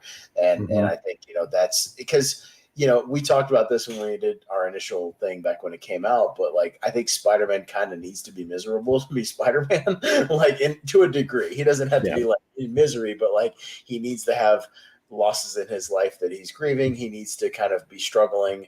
That's sort of what I thought the other two movies were missing is it was all pre that, and it was still I get that they had to do the school stuff, but I like Spider-Man when Yeah. and he doesn't have to be like an old man, but like as an adult, like being Yeah. an adult dealing with adult Mhm. problems, for me Yeah. personally. Well, yeah, which I think we kind of get a little bit of that at like the end of Far From Home when he's Yeah. mentioning the Iron Man and dealing Mhm. with the death of that. But like, Sure. yeah, let's include that in like the entire movie, like him dealing with Yeah. the aftermath of Iron Man's death. But yeah, no, that rooftop scene I was just about to mention. Yeah, that I think that's incredible, really well acted. If there were like superhero Oscars, Sure. like Yeah. let's give Willem Dafoe his supporting, let's give Andrew Garfield his supporting because I Yeah. think they're incredible in the movie. I would love to see an Amazing Spider-Man 3 with Andrew Garfield coming back. And who knows? We saw Venom in that post-credit scene. Like, what are they going to do with that? Like, where does Nothing. Spider-Man go moving forward? Nothing. Um, Unfortunately, I don't think they're gonna do much with it, but we'll it was just, see. yeah, it was probably just a fun, like, hey, let's Yeah, Let's put it Tom was just Hardy the in there Tom Hardy too. there, yeah, Um, because it really logically doesn't make any sense when you break it no, down. but But yeah, there is a part like the symbiote that stays behind. So maybe we'll see a Venom, you but won't maybe see the not Tom Tom Hardy Hardy's Venom. It'll Venom. be another Yeah, Venom. Yeah, maybe it'll be what's his name? Topher Grace Topher Venom. Grace is coming back. Yeah, he's coming back as I mean, Venom. he was the only villain that wasn't Yeah, that right. didn't come back. I do think that would have been interesting if he at least had a cameo. I think it would have been a nice nod to the fact that that existed at one point. You know what I mean? Like maybe not necessarily Venom because he lost the Venom, but have Eddie Brock pop in with a camera around his neck, being like, "Where the hell am I?" You know, like he's, he's standing next to J. Jonah Jameson at one of the. yeah, like have him in He's there like his somehow. cameraman now or something. Yeah, have him in there like as a fun cameo. I thought that would have been okay. You know what I mean? To at least acknowledge that that was a thing. You know, like I'd have been okay with that. I would have liked if you're going to bring back J.K. Simmons and J. Jonah Jameson. I thought the cameo you should have had was at the end when he's getting the apartment. You should have had the rent guy, the same rent guy. Rent, Rent, yeah. you'll get your rent when you Like fix this I damn like door. it doesn't necessarily have to be the same character, but you could have the same actor. You know what I mean? And just Yeah, have him be another landlord that kind of looks like him, his brother. Rent. Or he could just come on and be like, rent's due on the 9th or whatever. You know what I mean? Like, just I thought that would have been a fun cameo since that's the he's literally cameo we all wanted. moving into his apartment. You could just have him go by and go rent, and he closes the door. Like it didn't have to be anything crazy. I think the audience would have loved it. That would have been a great nod. So yeah, I would have went yeah. crazy. Yeah, but yeah. All right. My number 4. What's your number 3? My number 3, speaking of Spider-Man, Spider-Man 2. So Okay. we can just kind of ease into that's a nice easy segue because we were just talking about Toby and Alfred Molina. And yeah, I think again it's the best of the Raimis, but it's just a nice full full arcing movie again with a great, character pieces, and the stuff where he's he's Spider-Man again, having Spider-Man problems, holding down jobs, making rent, having troubles with MJ, the on again, off again stuff, and just struggling to do his thing, and seeing MJ slip away to this other guy, and not being compensated for his pictures, dealing with Jay, and just him dealing with literally stuff we deal with every day, just everyday life. Yeah. It's not necessarily he's having trouble with like a villain, like constantly in his crawl, just like he's just struggling to be a superhero and be a person and be Peter Parker, and just live. And Mhm. it's kind of a cliche thing now of like, the hero arc where he's lost his powers or doesn't want to be a superhero anymore. But I think that it's kind of done the best in this movie where, he Mhm. dumps his stuff. He kind of embraces his old life, puts on the glasses, and, is trying to just live as Peter again and wave his troubles away. But yeah, I mean, you do get the villain stuff. Like we said, Alfred Molina is great. I mean, we all love Willem Dafoe, like obviously. But Molina, I think, can't be undersold as an awesome villain because his stuff is just so interesting. How if you just watch this movie and watch his acting when the tentacles are around him, and you feel like you can hear what they're saying to him without saying anything.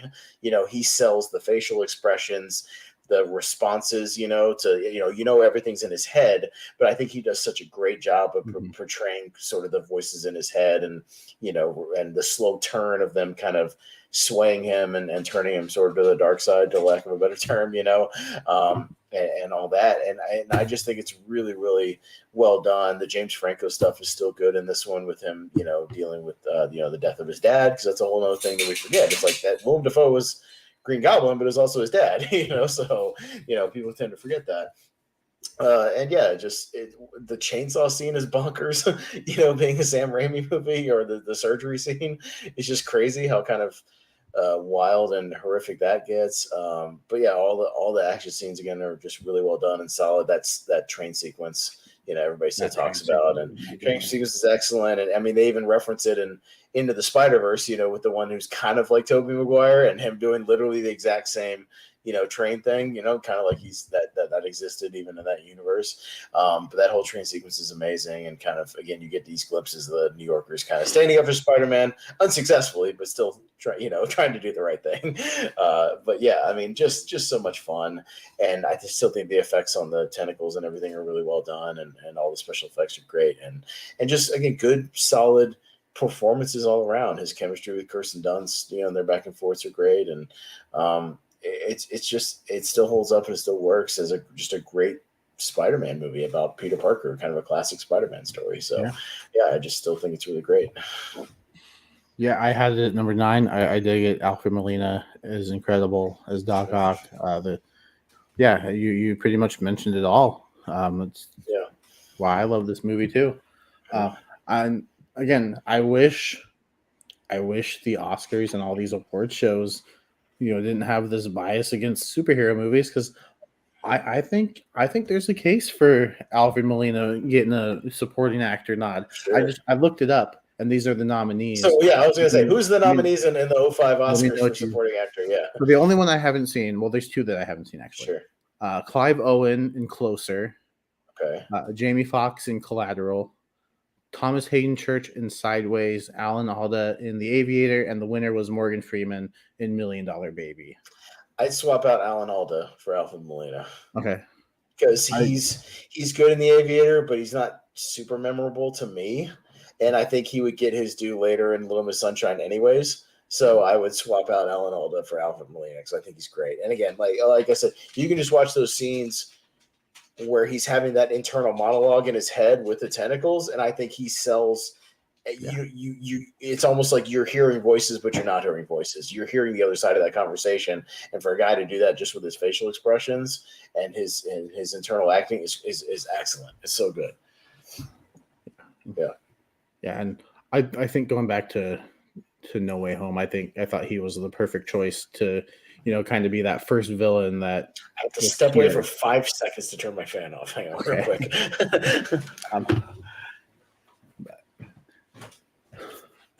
So for those watching, let us know in the comments, or if you're watching live, like what's some of your favorite Marvel movies? Yeah, we're kind of hitting Brian was. I know he loved the game, but we're getting down there. Yeah, what are your top 3 if you're watching? So his number 3 was my number 9, Spider-Man 2. So that was the first that we had in common. I think there's another one that we'll talk about just a moment. I don't think this one's getting punted, because we've only got 2 spots left. Sure. But my number 3 is Logan. So I considered it, but I got a fun fact for you. I've only watched it once. Okay. And I've owned the Blu-ray, obviously. I've never sat down to watch it again. And I don't recommend doing that in black and white. Okay. If you have the black and white version. I don't know what's holding me back from watching it again. I think it's because I don't want that character to end. I don't want to go watch it again. If I don't go back and watch it again, it doesn't stick as much, that was like the ending of that character. Potentially. I know we're getting Deadpool 3, with Hugh Jackman in there. Which capacity. There's been a report that Patrick Stewart has been approached, or he contacted or something. Sure. So there might be a Patrick Stewart involvement. I don't know. I don't know I don't know exactly what's holding me back from watching it again. It's just like, I don't know. Like it was really a really great experience the first time. Mm-hmm. It's just like, I don't feel like it's one of those movies that I would watch over and over again, like some people, right. It's definitely a more downbeat film. It's a more emotional, it's like one of those movies of like, I can pop on the Avengers, at any time and watch it. I can pop on the Punisher from 2004 and just watch it. But it's like Logan, I feel like I have to be in the right mindset to like sit down and watch it again, even though it's a comic book movie, one of those things. And to me, like on my list, it's the least comic book movie feeling comic book movie. If you know what I mean, like it doesn't doesn't feel like I'm watching a comic book movie. Like I know there's elements of that with like the action and fight scenes, but at its core, I think it's just a good drama. Like Old Man Logan and Charles, and they're going on this journey with this girl trying to get her to safety, and I dig all of that, and you can kind of tell he's on his last legs, especially Xavier when he's going through those moments, and even Logan's struggling to move. I think those are all really good. I think Hugh Jackman gives his best performance as Wolverine in this movie. I think this is Patrick Stewart's best performance. Again, I wish there wasn't this bias Sure. against superhero Yeah. movies. Although And 2017 was a great year. superhero So and horror movies, as we yes, talked about. horror They're movies both. too. Yes, we've talked about that. Yeah. But at the same time, though, 2017 was such a great year for movies that I don't fault them too much. In a lesser year, I think, it might have scooted in there because of the all the stuff that the Dark Knight did as far as trying to at least put attention on some of these, and the fact that 2 years later, I feel like if Black Panther could have gotten nominated, Logan could have gotten nominated. I think that was weird because I don't think Black Panther's as good as Logan. Sorry for anybody who thinks it. I don't think it is. I think it's a good movie, but I don't think it's amazing. But yeah, like if Black Panther can get nominated, I don't see why Logan could have got nominated. Well, what were the Best Picture nominees? I'll sub out one right now. Let's look that up. For 2017? Well, so 2018 Oscars. What were the Best Picture nominees? Let's sub out one for Logan. Let's do that. Let's play that game. I know. Well, I might even sub out. No, I'm not going to sub out the winner. Just kidding. That was The Shape of Water. I thought this was a Green Book year. Yeah, just run them out. So, The Shape of Water won. Then you had Call Me by Your Name, Darkest Hour, Dunkirk. Oh, easy. Darkest Hour. For me, Darkest Hour is a great performance in an okay movie. Yes. Or the other ones Get Out. Okay. Then Get Out, Lady Bird, Phantom Thread. I haven't seen. The Post. I've seen it. I haven't seen.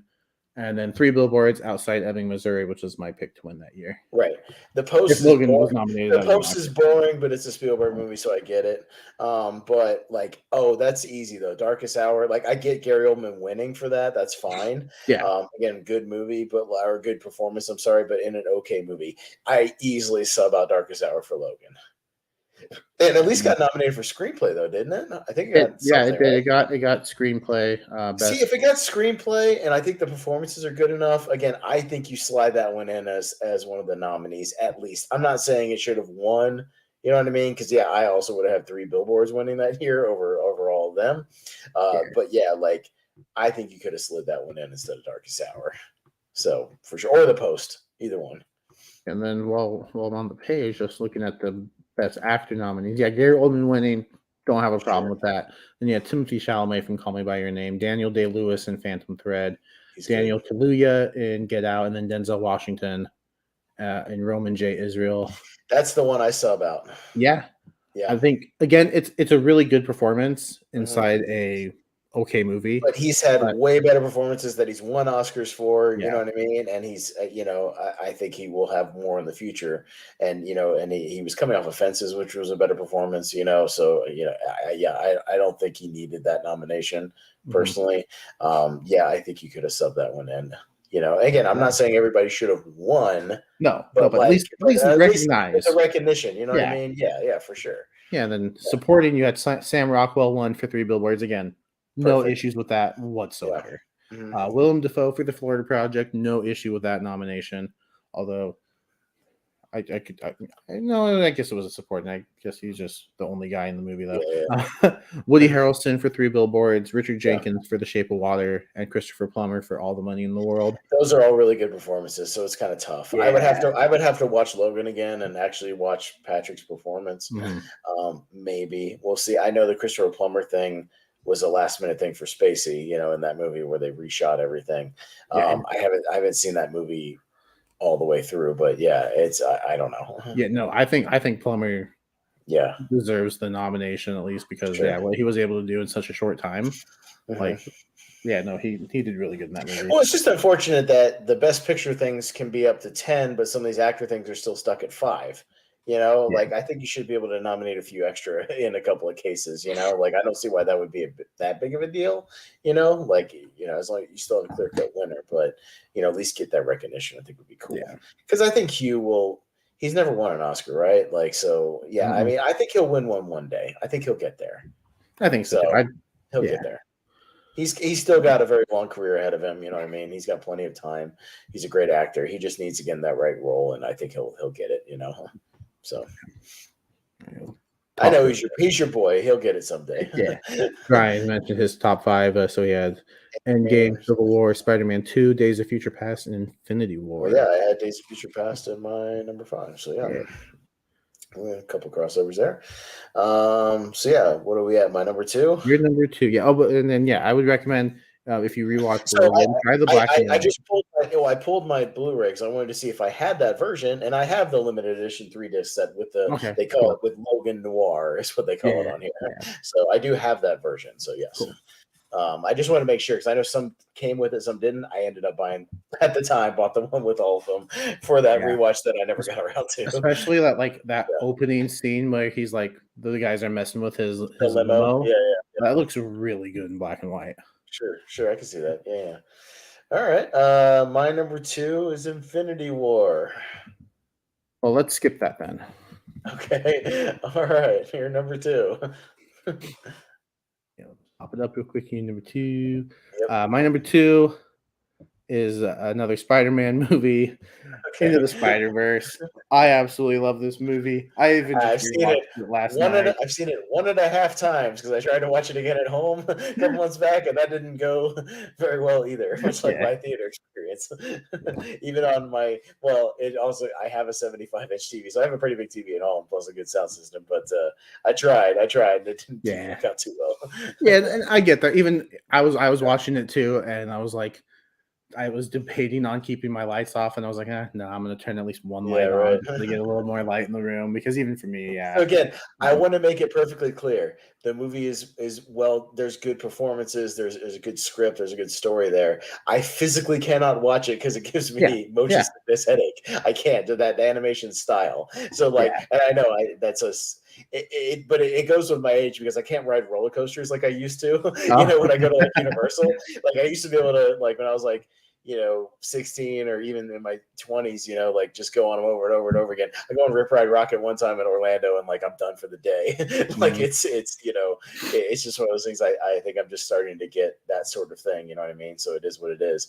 But yeah, like I did watch it, but I was getting a little nauseous. I remember my screening of it in the theater. I was just like, oh my God, I don't know if I can handle it. There's so much. And I even watching the trailer of it, of the new one online the other day, I was like, oh yeah, this ain't gonna be any better. I'm gonna Mhm. have to skip it. Sorry, Yeah, it's I'm just I'm not gonna excited for happen. that one. I will be Sure. watching that one. No, I totally get it, but like literally, I'm like, it's not one of my most anticipated because I can't go Right. watch it in the theater. I Yeah. physically cannot, so it's not gonna happen. Yeah, Yeah, but like you mentioned, I think it's really well done. I dig the story. When I first saw it, I was like, we've got all this Spider-Man, now we're getting an animated Spider-Man. Then I watched the trailer yeah, and they, mentioned it's gonna be about Miles Morales, a different Spider-Man, then all these other Spider-Mans being introduced from the Spider-Verse. I was like, okay, I can dig it. And then yeah, those first reactions came out calling this like the one of the best like just movies sure, of the year. And I was like, oh, okay. hmm Because yeah, at the time I was like, I was like kind of into the Oscars, kind of like, and so I was like, oh no, this Incredibles 2 is definitely winning Best yeah, Animated Feature. That's going to be a lock. Pixar is always, if Pixar has a really good movie, it's like almost a shoe in. yeah, And then this sure, movie came out and all this talk, it was like at 99% for quite a yeah. while. I think it's still at like 97, which I think is And incredible. then it won, right? It won the And then Oscar for they animated. ended up Yeah, winning. I yeah, think they yeah, ended up like sweeping like everywhere, sure. which I think well deserved. Other people can disagree if you want. Well, it'll be high up when we do our animated film draft, right? Oh It yeah, might be one of your potential if, nominations. if Yeah, draftees. yeah, if my I'd have to look at my personal list, but this is a round one or two Right. for me. Okay. Depending on what's taken before, Yeah. after, whatever. It all depends on draft position too. Like You you, can yeah, rest assured I'm not going to draft it. So rest assured on that. So, on my personal list. So that's the you can, even if I'm ahead of you, don't worry about yeah. that. And if you're behind me, I'll take something I think you might take Right. that I want. Exactly. You take Beauty and the um, Beast right off my yeah, range. yeah, right. Um, yeah, and also when we do our tier ranker in a couple weeks, Yeah. this is going to be eligible because we'll be doing 2017 That's from true. now. Yeah. So Um, I will probably it's funny because I've seen it. So like I'll have to vote on it, right? But like I am almost tempted to do the abstain thing just because it makes me physically ill. Like just to say that, even though I've Yeah, seen it, you know, although I would still probably give it a positive score because I right. recognize, you know, Which I think the is numbers. fair. Like Yeah, we'll if you've see. only seen it the one, like it's been 5 years almost since it came out, Yeah, and yeah, you yeah. haven't watched it since. Sure. Um, but yeah, no, like I said, I just That's rewatched it awesome. last Yeah. night. Had a lot of fun with it. I think the voice cast is great. I dig the animation style. I like all the colors, even if it does at times get a bit much. Yeah. Um, excuse me, sorry, but yeah, I thought it was unique enough and really felt like a you were watching a comic book come to Mhm. life. And like yeah, the struggle that Miles Morales was going through, you know, being away at school, his uncle Aaron actually being involved in, you know, Kingpin's Mhm. um, work, and you know all the different iterations of the villains that we got, like Olivia Octavius. I thought was a cool choice. I don't know if that's a comic book thing because, like I said, I don't read the comic book, so I don't know if there was a female Doctor Doc Ock in the comics. There was at some point. Okay, Yeah. Yeah, yeah. all right. So There they didn't just any change it to version change it. any version of any character has pretty much been in the comics at some point. You know Okay, what I mean? There's been different versions of just about every. There's been female Jokers. I mean, there's yeah, been okay. all kinds of stuff. Yeah, there's been And everything.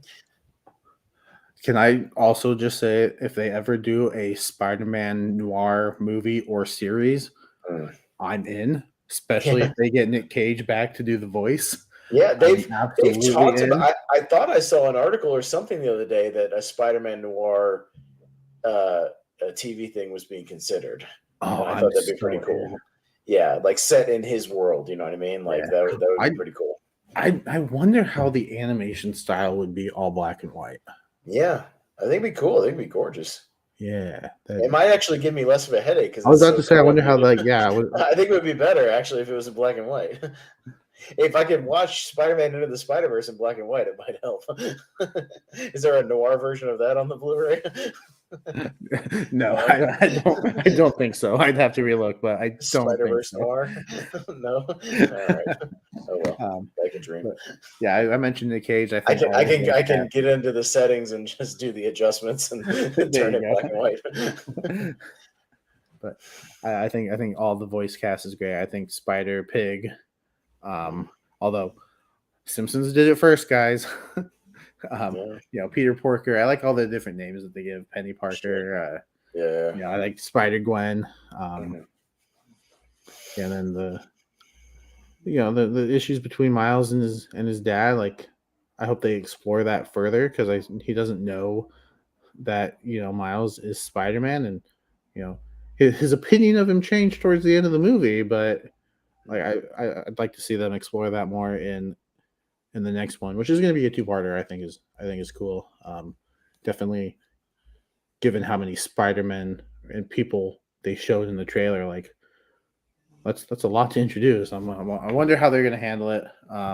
I'm very excited for it. But yeah, this one, um, I do wish like Miles came into his own a little bit earlier in the My movie. my one issue when I did see the movie was I thought there was too many teases about him going full Spider-Man throughout the movie. There's like 3 or 4 times where they act like he's gonna suit up and do his thing, and like it Yeah, kind of pulled the brakes on it a couple of times. And I wish they had like jumped into it a little faster or a yeah, little because we only got sooner. about like 20 minutes of it. Yeah, you barely get it. You get all the other spider people and Yeah, not him for most of the movie, which well, again, at least like hopefully that's all out of the way. So with the sequel, right. it looks like he's full on doing his thing now. You know what I Yeah, mean? Like and he's in the black suit, he's doing his thing. Yeah, And it's like, had we known at the time this was going to be like a series or a franchise, like then yeah, I get that. You tease, you show him, training and getting these powers, and whatever, yeah. and then he's finally there. But at the time, I didn't know there was going to be a sequel, and who knows if they knew there was going to be a sequel too. Like maybe they didn't think it was going to be the hit that it was, Hmm. and then obviously the sequel's taken 5 years. Um, although that's nothing new with animated. Hmm. But no, it's like it reminded me of like Power Rangers, where we don't see them in like their full form until like There's Sure. like half an hour left in the movie. Right. So I'm Yeah. like, if this goes the Power Rangers route and like there's nothing after this, Yeah. like I'm gonna be kind of disappointed. But Yeah. now that I know we're getting a sequel, like I'm kind of okay with it now on rewatches. Well, yeah, and technically, you already know they've already made it. You're getting a two-part sequel, like Yeah, part one, part two. So, I mean, you're getting full-on trilogy at least. You're at least getting three movies, so that's yeah, good. So, I think that'll satisfy everybody. yeah. Yeah, So yeah, Into the Spider-Verse. Love it. yeah, cool. Well, I know what your number one is then, and we'll talk about that in a second. We'll go I think back to I know that. what your number one is because it was Number one one from is X-Men First Class. Yeah, I had to think long and hard about it, but this is the one I've gone back to damn near more than any other comic book movie, at least not a comic movie, I should say, Marvel movie, because I've probably gone back to like Batman '89 and some of those movies like way more, ones that I've lived with for my whole life. But like as far as Marvel movies go, I just, man, from the first time I saw this one in theaters, and I remember everything just clicked with this one, man. I thought it was just so stylish, so cool. I loved the setting of the '60s. Like I just thought they did a great job with just all the set pieces. I really felt like you really feel like you're in a period piece with this one, from all the university stuff to like the stuff where they're at the CIA, with all the pinball machines and the old TVs and everything, and just and the clothing, just the everything, the costuming, everything just felt like you were actually in the '60s. And of course, we were all skeptical at the time, Jacob, of like, oh, you got these new guys playing these characters. We love Patrick Stewart. We love Ian McKellen. How are these guys going to do? Can they pull it off? And I think they absolutely pull it off. In fact, it might be a thing where if I had to choose one or the other, I pick McAvoy and Fassbender yeah. over McKellen and Stewart. And I know that maybe that's controversial. I don't know. I'm not saying they're bad at all. I love Stewart No, and yeah, McKellen. Like I yeah. have X2 and their exchanges in X2 are great, and the prisons and stuff. Excuse me, I'm losing my voice. Apologies. But man, I think Fassbender, we talk about that Oscar thing, but man, I would, if there was superhero Oscars, I'd nominate Fassbender for this movie. I think he's incredible in this movie, from all of his scenes building up when he's going on his little Nazi hunt, with the guy in the office, pulling the tooth out, to the stuff in Argentina where he sits down at the bar and with the two guys and does the slow reveal, with his arm, and the music. Oh my god, the music of this movie is so good. I've listened to the score so many It's so times. good. All the stuff with I actually Fassbender's just themes. rewatched this before we went live. I finished it like Dude, 2 hours ago. First Class, this movie's just so good, man. Like I just, everything works, man. Like Yeah, the opening stuff with Kevin Bacon and the young Magneto, like in the office, where he freaks out after he kills his mom and everything. The music's going and he's laughing and giggly, and while he's throwing the knives around, like all that stuff works.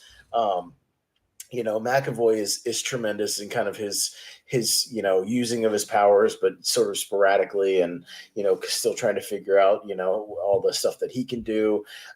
Man, even just the montage where he's at the mansion training them and all their different things with the kind of bouncy music and the bounce back and forth from him in the bomb shelter,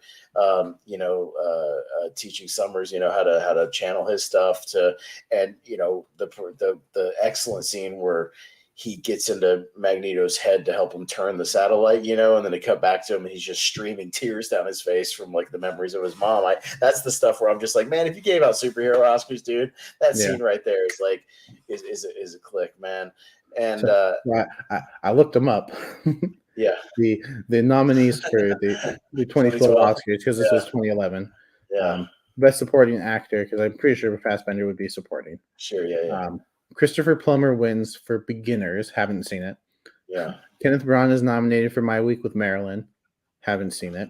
Me neither. Jonah Hill for Moneyball. I like that nomination. Nick I like Nolte that. for Warrior. I like that nomination. Uh-huh. But then I haven't seen Max von Sydow in Extremely Loud and Incredibly Close. Okay. Yeah, I don't know. Whatever. I don't know. It is what it is. But like, Yeah, Kevin Bacon is having a blast in this movie as Sebastian He's Shaw. I just think awesome. he's just so laid back and fun, and just like I he see why his Star power. Lord likes him so much. Yeah, and his powers like allow him to just not worry about anything because he can absorb anything. So like he knows he can't be hurt, and he just does his thing so casually. But again, he has a mission where he's wants to do his thing and set up this kind of new world. Almost in Magneto's way, but yeah, and like you see that slow progression with the little bits where. Charles and Eric are like going back and forth on the morality, like as far as how to deal with the Yeah. persecution of mutants. It starts to come out. No, we need to strike. Like, no, we need to talk. We need to be diplomatic. And no, but look, they're literally shooting missiles at us. You know what I mean? Like, you get where he's coming from, because he's like, Mhm. no, they're just gonna kill us. Like, they're not gonna talk to us. They're just gonna literally kill. Like, you get it. You Yeah. totally get it. When he does his thing, I love how he gets the helmet. Even is cool. Shaw having it and him just taking it and doing his thing. Like, all the little bits are just so good. They all make sense. They all work. I love the background of the Cuban Missile Crisis. It's a perfect little kind of background set piece for the final beach showdown. And yeah, just all the characters are just so charismatic and fun. Banshee and Zoe Kravitz is good, and even January Jones is kind of like she doesn't do much, but she doesn't need to. She's kind of that henchman who doesn't say anything, But Azazel is fun. The devil guy who can teleport, he's a lot of fun. Oliver Platt, for the couple of minutes that he's in the movie, it looks like he's having a blast with their back and forth. But yeah, all the characters just work for me. Jennifer Lawrence, again, she had a high bar to live up to. Rebecca Romijn, I think she does an excellent job in the movie. And just yeah, all the character work just. There's not a scene in this movie I don't like. I mean, Right. it's just Yeah. I think this movie just for the full 2 hours and 11 minutes just clicks. I just dig Mhm. it. I just dig it. I think Matthew Vaughn was on such a hot streak at this time, man, because he came off of Kick Ass first, which is a movie I didn't like at first, and now I love. It's in my top 64. Like, I dig it. Like Kick Ass, this, and then Kingsman. That's a hell of a three piece right there. That you could argue maybe one of the best, 3 for 3s ever. It's great. So, and I just think he brought such a flair to this movie, and it was something different from Bryan Singer and Mhm. Brett Ratner. So like, he just brought a fresh feel to the movie, and I think it just works. Everything about it just works. Yeah, it serves well as like a superhero origin, but also Yeah. a villain origin, and I think it handles Perfect. both of them perfectly. Perfectly. Yeah, like I said, Because I mean, what it achieves as a prequel, which is hard enough to do, yeah, to make a good prequel is really difficult to make it work, to make it seem like it's not just being fan service, and just setting up things we don't need to know the origin of. But like the way he gets the mansion and the way he becomes paralyzed with the bullet deflection at the end is perfect, because somebody's trying to take him out and he didn't mean to hit him, but he hits him, and deflecting. mhm, It's just an error, and he doesn't like the fact that he's hurt at all. Like he says in X-Men: The Last Stand, which is a movie I know it's like low on your list, but there's a great moment where after Xavier dies in that movie, quote unquote, where he's like, my biggest regret is that Charles Xavier had to die for this cause. You know what I mean? Because he's like, I would never, even in my worst case, would never harm him. He's still my friend. And it's like that thing, that friendship is there. I just think they had that chemistry that McKellen and Stewart had. I think they just also had in spades in this movie, and they do throughout all those movies. mhm, I think it's excellent. yeah.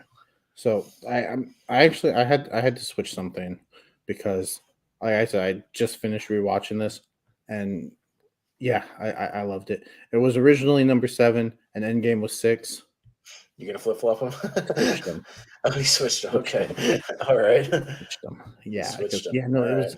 I had so much fun watching this, and yeah, that training sequence is just so Hey, good. me and Robert Parker Rose had this Byrne. conversation on one of our tier rankers. We were like, if people are honest with themselves, they admit that First Class is better than Days of Future Past. If they want to be honest with themselves, like I love Days of Future Past; it's on my list. But like, I like this Yeah, movie that much more. You know what I mean? Just that yeah, much more. Like, I don't know. I just, yeah, I just do.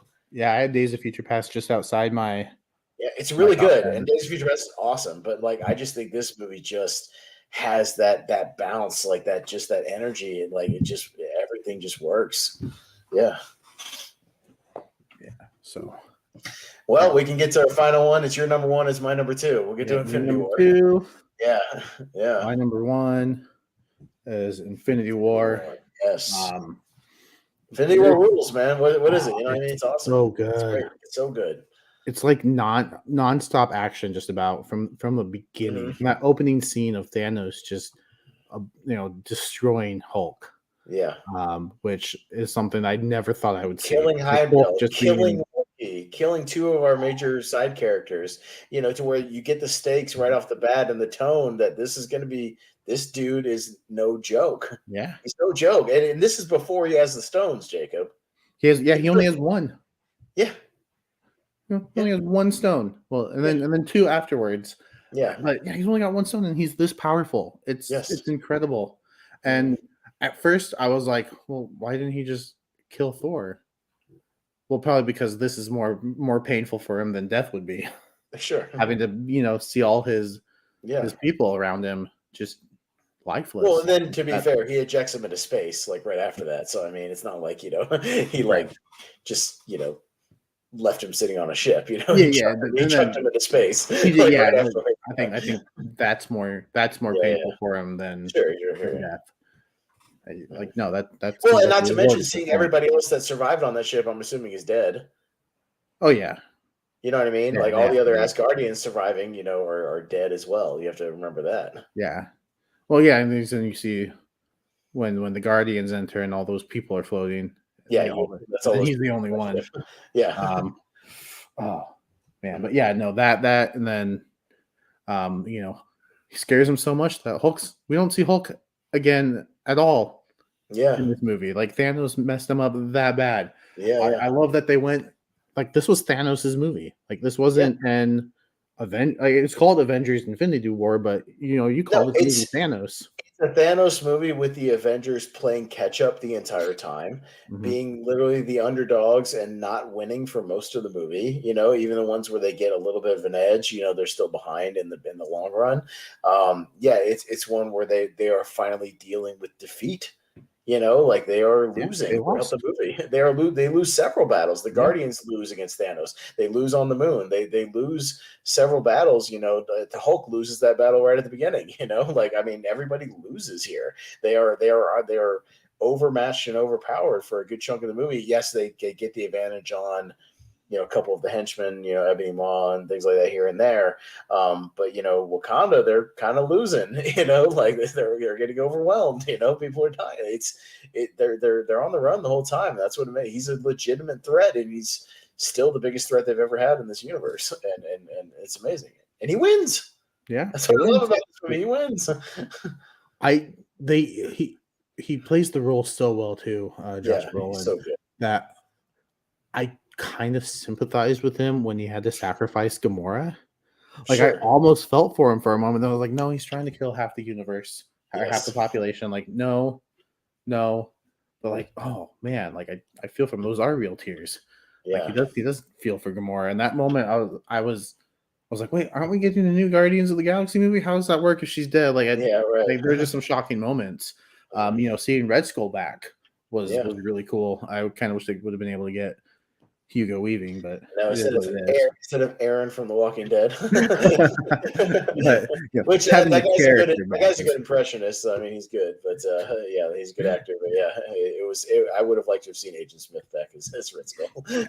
Um, Yeah, I I I get Spider-Man being teamed up with Iron Man, um, and I get all the other team ups. I think they work really well. I think Thor with Rocket and Groot is sure. cool. And the entrance into Wakanda is incredible. Again, if we do like a top 10 It's MCU the moments, greatest Thor moment ever. yeah, Period. Period. In any of these movies, he comes down with a fire. He powers up. He does the "Bring me Thanos!" yeah. Boom. Smashes everybody. It's awesome. I It's one don't of the think Chris Hemsworth has a better Dude, performance I remember in the than theater seeing that the first time. The crowd went bonkers for that, man. When he does powers up and smashes like everybody in the circle, like it was great. And that's what I like. Again, one of the problems I have with Ragnarok right before this is he gets, you know, incapacitated by these stupid things on his neck or whatever the hell they are, the little electrode things, but he can take the full brunt of a star in this movie and survive. Sorry, doesn't really add up. At least the Russos treated him like a god Yeah, that he was, that where he can take this sort of punishment, he can dish out the punishment. He damn near takes out Thanos by himself, as yeah. he said he would with Stormbreaker, and he kind of does. He just missed, like you said, he So just just hit it went for into the the head. head. But like his thing overpowered, the Infinity Stones. Like he's super powerful in this movie, and he does his thing, when he's full Thor. Yeah, that whole Wakanda sequence is great. Like when I get goosebumps every time they're even just lined up and Chadwick is just going, Ibambe, Ibambe, Ibambe, Mhm. Ibambe. They're kind of like firing themselves Yeah, up with the war chants and, Wakanda forever. And they all, scatter and go. Like, I like the little character bits. You get a little bit of M'Baku again where, his little tribe of guys is smashing the creatures and they're doing their little chants ooh, ooh, ah, ah, they're just doing their things and he's being a badass and Cap's got his new shield being a badass and his little run with Panther like running side by side first yeah. time battle doing their thing is fun. The whole moon sequence, like that moon battle with Thanos, with Doctor Strange, I think it's some of the best Doctor Strange we've ever had. It's the most Yeah. powerful. He goes toe to toe with Thanos and holds his own for most of that fight. You know what I mean? Like he's without the stones. Again, he's got these stones, and Doctor Strange just being a badass. Holding his own. And the Guardians doing their thing, fighting him, working as a team, for the most part, and almost defeating him. Just good stuff, man. Just like everything, So just good. again, just works with this movie, man. Every scene, all the fight scenes, all the character bits, just so good. And even without some of the Avengers, you don't see Hawkeye in this movie. You don't Mm. see, a couple of the characters here and there that don't pop up till the next one. It still works really well. I still get emotional when Peter says to Tony, Mr. Stark, I don't feel so good. Yeah. And I think he's the only one that like He can knew it was sense it coming because he because he's could got the sense it. spider sense. He knows he's in danger and something's Yeah, coming. You and can see it in his and eyes. then that Yeah. Mhm. yeah, it's the I, first I time. just even the Thanos lines, like he's fighting Iron Man and does all this stuff and finally cuts him and he just goes all that for a drop of blood. Just and that's the moment where you go, oh God, what the hell? Like, are they going to be able to beat this guy Yeah, like at all? And all these characters ganging up on him and they still can't do anything to him. Like you're just like, I don't know, man, I don't know. I mean, you have the Vision stuff, the brutality of him just ripping the stone out of his head, and just him just dropping, turning gray and dropping like a sack of potatoes. You know what I mean? Like right afterwards, just this lifeless body and him just chucking him away. Like just the sinisterness of him. You know what I mean? And he's every scene with Josh Brolin, man, he's so good. Like again, we talk about Oscar performance. I'd give him something for this. If it was up to me, I think his yeah, performance is fantastic. His mocap stuff, really yeah. good, really good. This was the same year as Black Panther. Black Panther can get a Best Picture nod. Why can't Josh Brolin get a Best Actor nod? like, Yeah, give it to him. yeah. Um, yeah, this is like the quickest 2.5 hour movie God, it I've ever flies by. seen. It flies by. This is like Wolf of Wall Street level flying by, Yeah, for a long when movie. Thanos won, I was like, all right, well, like how are they going to fix this? And then the movie ended. I was like, it's been that long No, already. he does exactly what he says he's going to do in the beginning of the movie. He goes to his house, he sits on the porch and watches the sunset on a grateful universe, Yeah, quote unquote. He does exactly what he says he's going to do. Like it's pretty amazing. Like as far as like the script coming full circle, he yeah, wins and it comes full circle. And he does his thing, and even just Cap has that moment where Thanos disappears, right? And he just looks around and goes, "Did we just lose?" And you're just like, oh my God, they just lost. They lost. yeah, And they're having that feeling of like they've never lost before. They've always found a way to pull through. And it's the first time they had this defeat. And then to have that low, and then a few minutes later the clouds come in and everybody starts getting dusted, obviously. And even those moments, Rocket Raccoon seeing Groot get dusted right in front of him, seeing Falcon, get dusted, seeing Black Panther, obviously Chadwick Boseman, even though we know now it's even harder, like going back and watching that, and seeing him go. Because realistically, it would be. I mean, I know we have the final battle, but like it's one of the last times we ever seen him as Black Panther.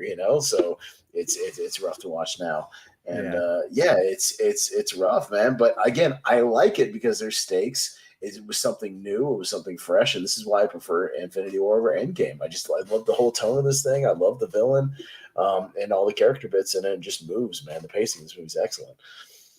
Yeah, I remember sitting in the theater even after the post credit scene,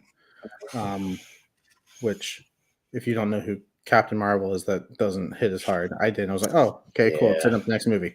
Well, I mean, it was cool to Follow see for Nick me. Fury and Agent Hill, kind of, we see them get dusted or whatever, and Sam Jackson almost breaks out the motherfucker. That's fun, like for what it is, and he sends off the page or whatever. But to see them, but yeah, like the Yeah. Captain Marvel thing, I was like, Which makes okay. me wonder, what were they doing the entire movie? They Nick were Fury. probably, I think they kind of allude that they were off on some other mission, but I Okay. mean, realistically, the Thanos stuff happens really quick, because he's not on Earth until that last bit. It's his True. henchmen show up in New York and do their thing, but they leave, but they disappear in the spaceship. So essentially, if you were just thinking about it, that threat is gone. They left. I mean, it was a shock attack, but they're kind of used to that stuff in the Marvel universe at this point. Like somebody comes down, causes a stink, but somebody stops it. That's I mean, true. even in the beginning of Doctor Strange Multiverse of Madness, there's a monster in the middle of New York and he deals with it. So it's Yeah. not that unusual in this And universe. Thanos is in Wakanda, so like how not Yeah, even. yeah, and not even Thanos in Wakanda. It's the other. It's the other henchman in Wakanda. It's not even Thanos until the very Well, end. yeah, that's what I mean. Yeah, but it's still in Wakanda where nobody messes with Wakanda or knows what the hell's going on in Wakanda. That's what it seems like in this universe. And it's like, even if they did, what realistically could they do other than send people? Like all the superheroes that are pretty much available are there, plus the Wakandan army and all this tech. Like, who else are you going to send that isn't already there, other than the people who are stuck on Iron Man and Spider-Man, who are stuck on the other planet? You know what I mean? Mhm. So like, they're not available, and they're off in their own thing. So realistically, the threat of Thanos comes kind of out of nowhere. On Earth, and it happens so quickly that people don't know what's going on. So Mhm. I like to think that Hill and Fury are just doing shield stuff, and then they all of a sudden all this stuff starts going crazy and they get dusted. So I think they're just doing something else. Like, they're not necessarily on a earth changing mission. You know what I mean? And they're just doing something. Yeah, that's my Yeah. number one. Your number two. Why Yeah. don't you go ahead and run down Recap. your list one more time? Yeah, my number 10 is X2. Number 9, Incredible Hulk. Number 8, 2004 is The Punisher. Number 7, Captain America the Winter Soldier. Number 6, Iron Man. Number 5, X-Men Days of Future Past. Number 4, The Avengers. Number 3, Spider-Man 2. Number 2, Avengers Infinity War. Number 1, X-Men First Class. All right, nice list. My number 10, I had the Guardians of the Galaxy Volume 1. I had Spider-Man 2. Number 9. Number 8, Winter Soldier. Number 7, Endgame. Number 6, First Class. Number 5, Civil War. Number 4, No Way Home. Number 3, Logan. Number 2, Into the Spider-Verse. And number 1, Infinity War. I just Yeah. realized I'm very MCU, Spider-Man, and X-Men heavy. Well, technically, I'm like Avengers and X-Men kind of heavy, but Punisher thrown in. but I've got Punisher thrown in there. I've got a Hulk movie thrown in there. Yeah. I've got a single Iron Man movie thrown in there. I've got, like I said, I had 5 and 5, so I had 5 MCU movies and 5 non-MCU Marvel movies. I had First Class, Spider-Man 2, Days of Future Past, Punisher, and X2. So I had a little mix of stuff. That's why it's cool when you expand it to just Marvel movies and not necessarily MCU movies, what you can get thrown in there, because a lot of those X-Men movies are really good. I mean, don't get me wrong, they've got some bad ones too, but like some of those X-Men movies, as proven by my list, are right up there with some of the best of the MCU, and which is why I think it's unfortunate that Fox doesn't really exist anymore, because I don't think we'll ever get stuff like Logan or Days of Future Past again. I want to say, I don't know for sure. I know X-Men will debut in the MCU at some point, in the next couple of years. I just don't know, man. Those movies are so good. Like, I can't see an MCU X-Men movie being as good as First Class or even Logan, or doing something unique like that. It's hard to imagine. I don't know. Yeah. Which I think it would be funny if they do like a callback, because now that Kevin Bacon's part of the MCU, like if they do a callback to him being in an X-Men movie, like Sure. If they handle that somehow, I don't know. Well, there's weird Funny stuff to like me. that. I was watching Wakanda Forever, and Richard Schiff, who's a character actor who's in Man of Steel, is in there. Is in Wakanda Forever is like some random UN person. Mm, He's the one like arguing with Angela Bassett in that one scene. And in Man of Steel, he's the scientist that comes up with the little gravity weapon thing. okay. That they're taking on the plane at the end. So he's milling around Man of Steel the whole time. So it's always weird when you see like somebody in another universe, pop up in this thing as a different person, but it's the same Yeah. actor. It's always a little strange. And speaking of Angela Bassett, we recently watched Wakanda Forever, and I get the love for her performance. I think she's great. So I love all the recognition she's getting and the love she's getting for that performance. Gotcha. Well deserved, in my opinion. Sure. But yeah, no, that's our show. Funny enough, we've planned March already, but Yeah. we've Yeah. kind of been doing this every other week thing. Who knows what we're doing in 2 weeks? We'll talk about it. But we've We'll got talk March about that planned. there. Yeah, we got a couple of ones after that plan, but Yeah, we did have a couple of ideas that threw out tonight. Maybe we'll jump on one of those. We'll yeah. see. I don't know. A couple of things we threw out So we there. don't know what's coming in a couple weeks, Sure. other than the MCU tier list the day before. Yeah. But in the immediate future, we do have spy movies, a tournament of that coming up on Monday, Yeah. and then I believe it's Malcolm's We have on Malcolm's 28th 120 on Tuesday, part one. on Singles Awareness Day. Yeah, we'll have another episode of Lonely Marks on the 16th next Thursday. We'll be doing we'll be putting together a little card from our draft of VCW last week, and also doing a little prediction preview of Elimination Chamber, it's got some big things going into WrestleMania, so it'd be Yeah, interesting what they do on the actual show. So only 4 matches right now, but hopefully another 1 or 2 will be But added before. it's in Montreal, Sami Zayn's hometown, so that should be interesting, and Kevin Owens too. So, Canadian boys in there, so that should be fun. And then on Friday we've got a De Niro Pacino tournament fight which should be good. Which I'm going to be watching 2 movies for that, and 2 movies that'll be on a future episode of a podcast about movies in our anniversary special in April to tie it back into our show. So yeah, 2 of those. That Deer last one Hunter. we're gonna do again this Deer year. Hunter and Serpico will be on there. So, but I'm going to watch those this week and prep for that, and then I'll be ready for the anniversary show too. So there you go. Yeah, so that should be fun. So hit the bell, because we don't always go live at the same time. We say we do, but let's be honest. We try Schedules. to. Schedules. But also, life happens. sometimes gets in the way. Sometimes you got to delay it by a day or an hour or whatever it is. So yeah, hit the bell, and just that way you can catch us whenever we go live. We try to post about it in the groups, but make sure you hit that bell to make sure we go live. So if you're watching this on the replay, give us a comment. What are your top 10 Marvel movies or your top 5 Marvel movies? Again, not necessarily MCU. Anything else we've talked about tonight, or hey, if you love, Dolph Lundgren's Punisher as much as I do, or Howard the Duck, or anything else we've kind of. You prefer Guardians 2 over Guardians 1? Guardians 2 over Guardians 1, that's totally okay. cool. If you love Iron Man 2, let me know why. I'd love to hear it. So yeah, hit me. And if you're a defender of Morbius like I am, that's okay. Let us know. Well, I wouldn't put them in my list, but I do like the 2 Venom movies as well. Oh, yeah. I'm a big fan of both of those. So I like how schlocky and fun those kind of movies. Again, my thing with Morbius. They feel different than all these other movies, so that's why I like them. They just feel different, and there's something fresh. So I like the 2 Venom movies as well. I wouldn't put them in my top 10, but I dig them both. They're fun. Yeah. So, yeah, that's our show again. Catch all the things we have in the upcoming week, and then look for us on other channels too. Sometimes we'll pop up on JPO's channel. Sometimes we'll pop up on Henry Confidential's channel. It depends. Sometimes we'll pop up on Rankum. So support us, support our friends, and just be good people. Again, in the comment section, let us know what your favorites are. Let us know if you agree with some of our picks, if you disagree with some of our picks. Let's have a healthy discussion, because that's what movies are. They're fun, and they're great means for discussion, as long as we can do it respectfully. So that is Austin. I am Jacob. This has been the podcast about movies, and we will see you next time.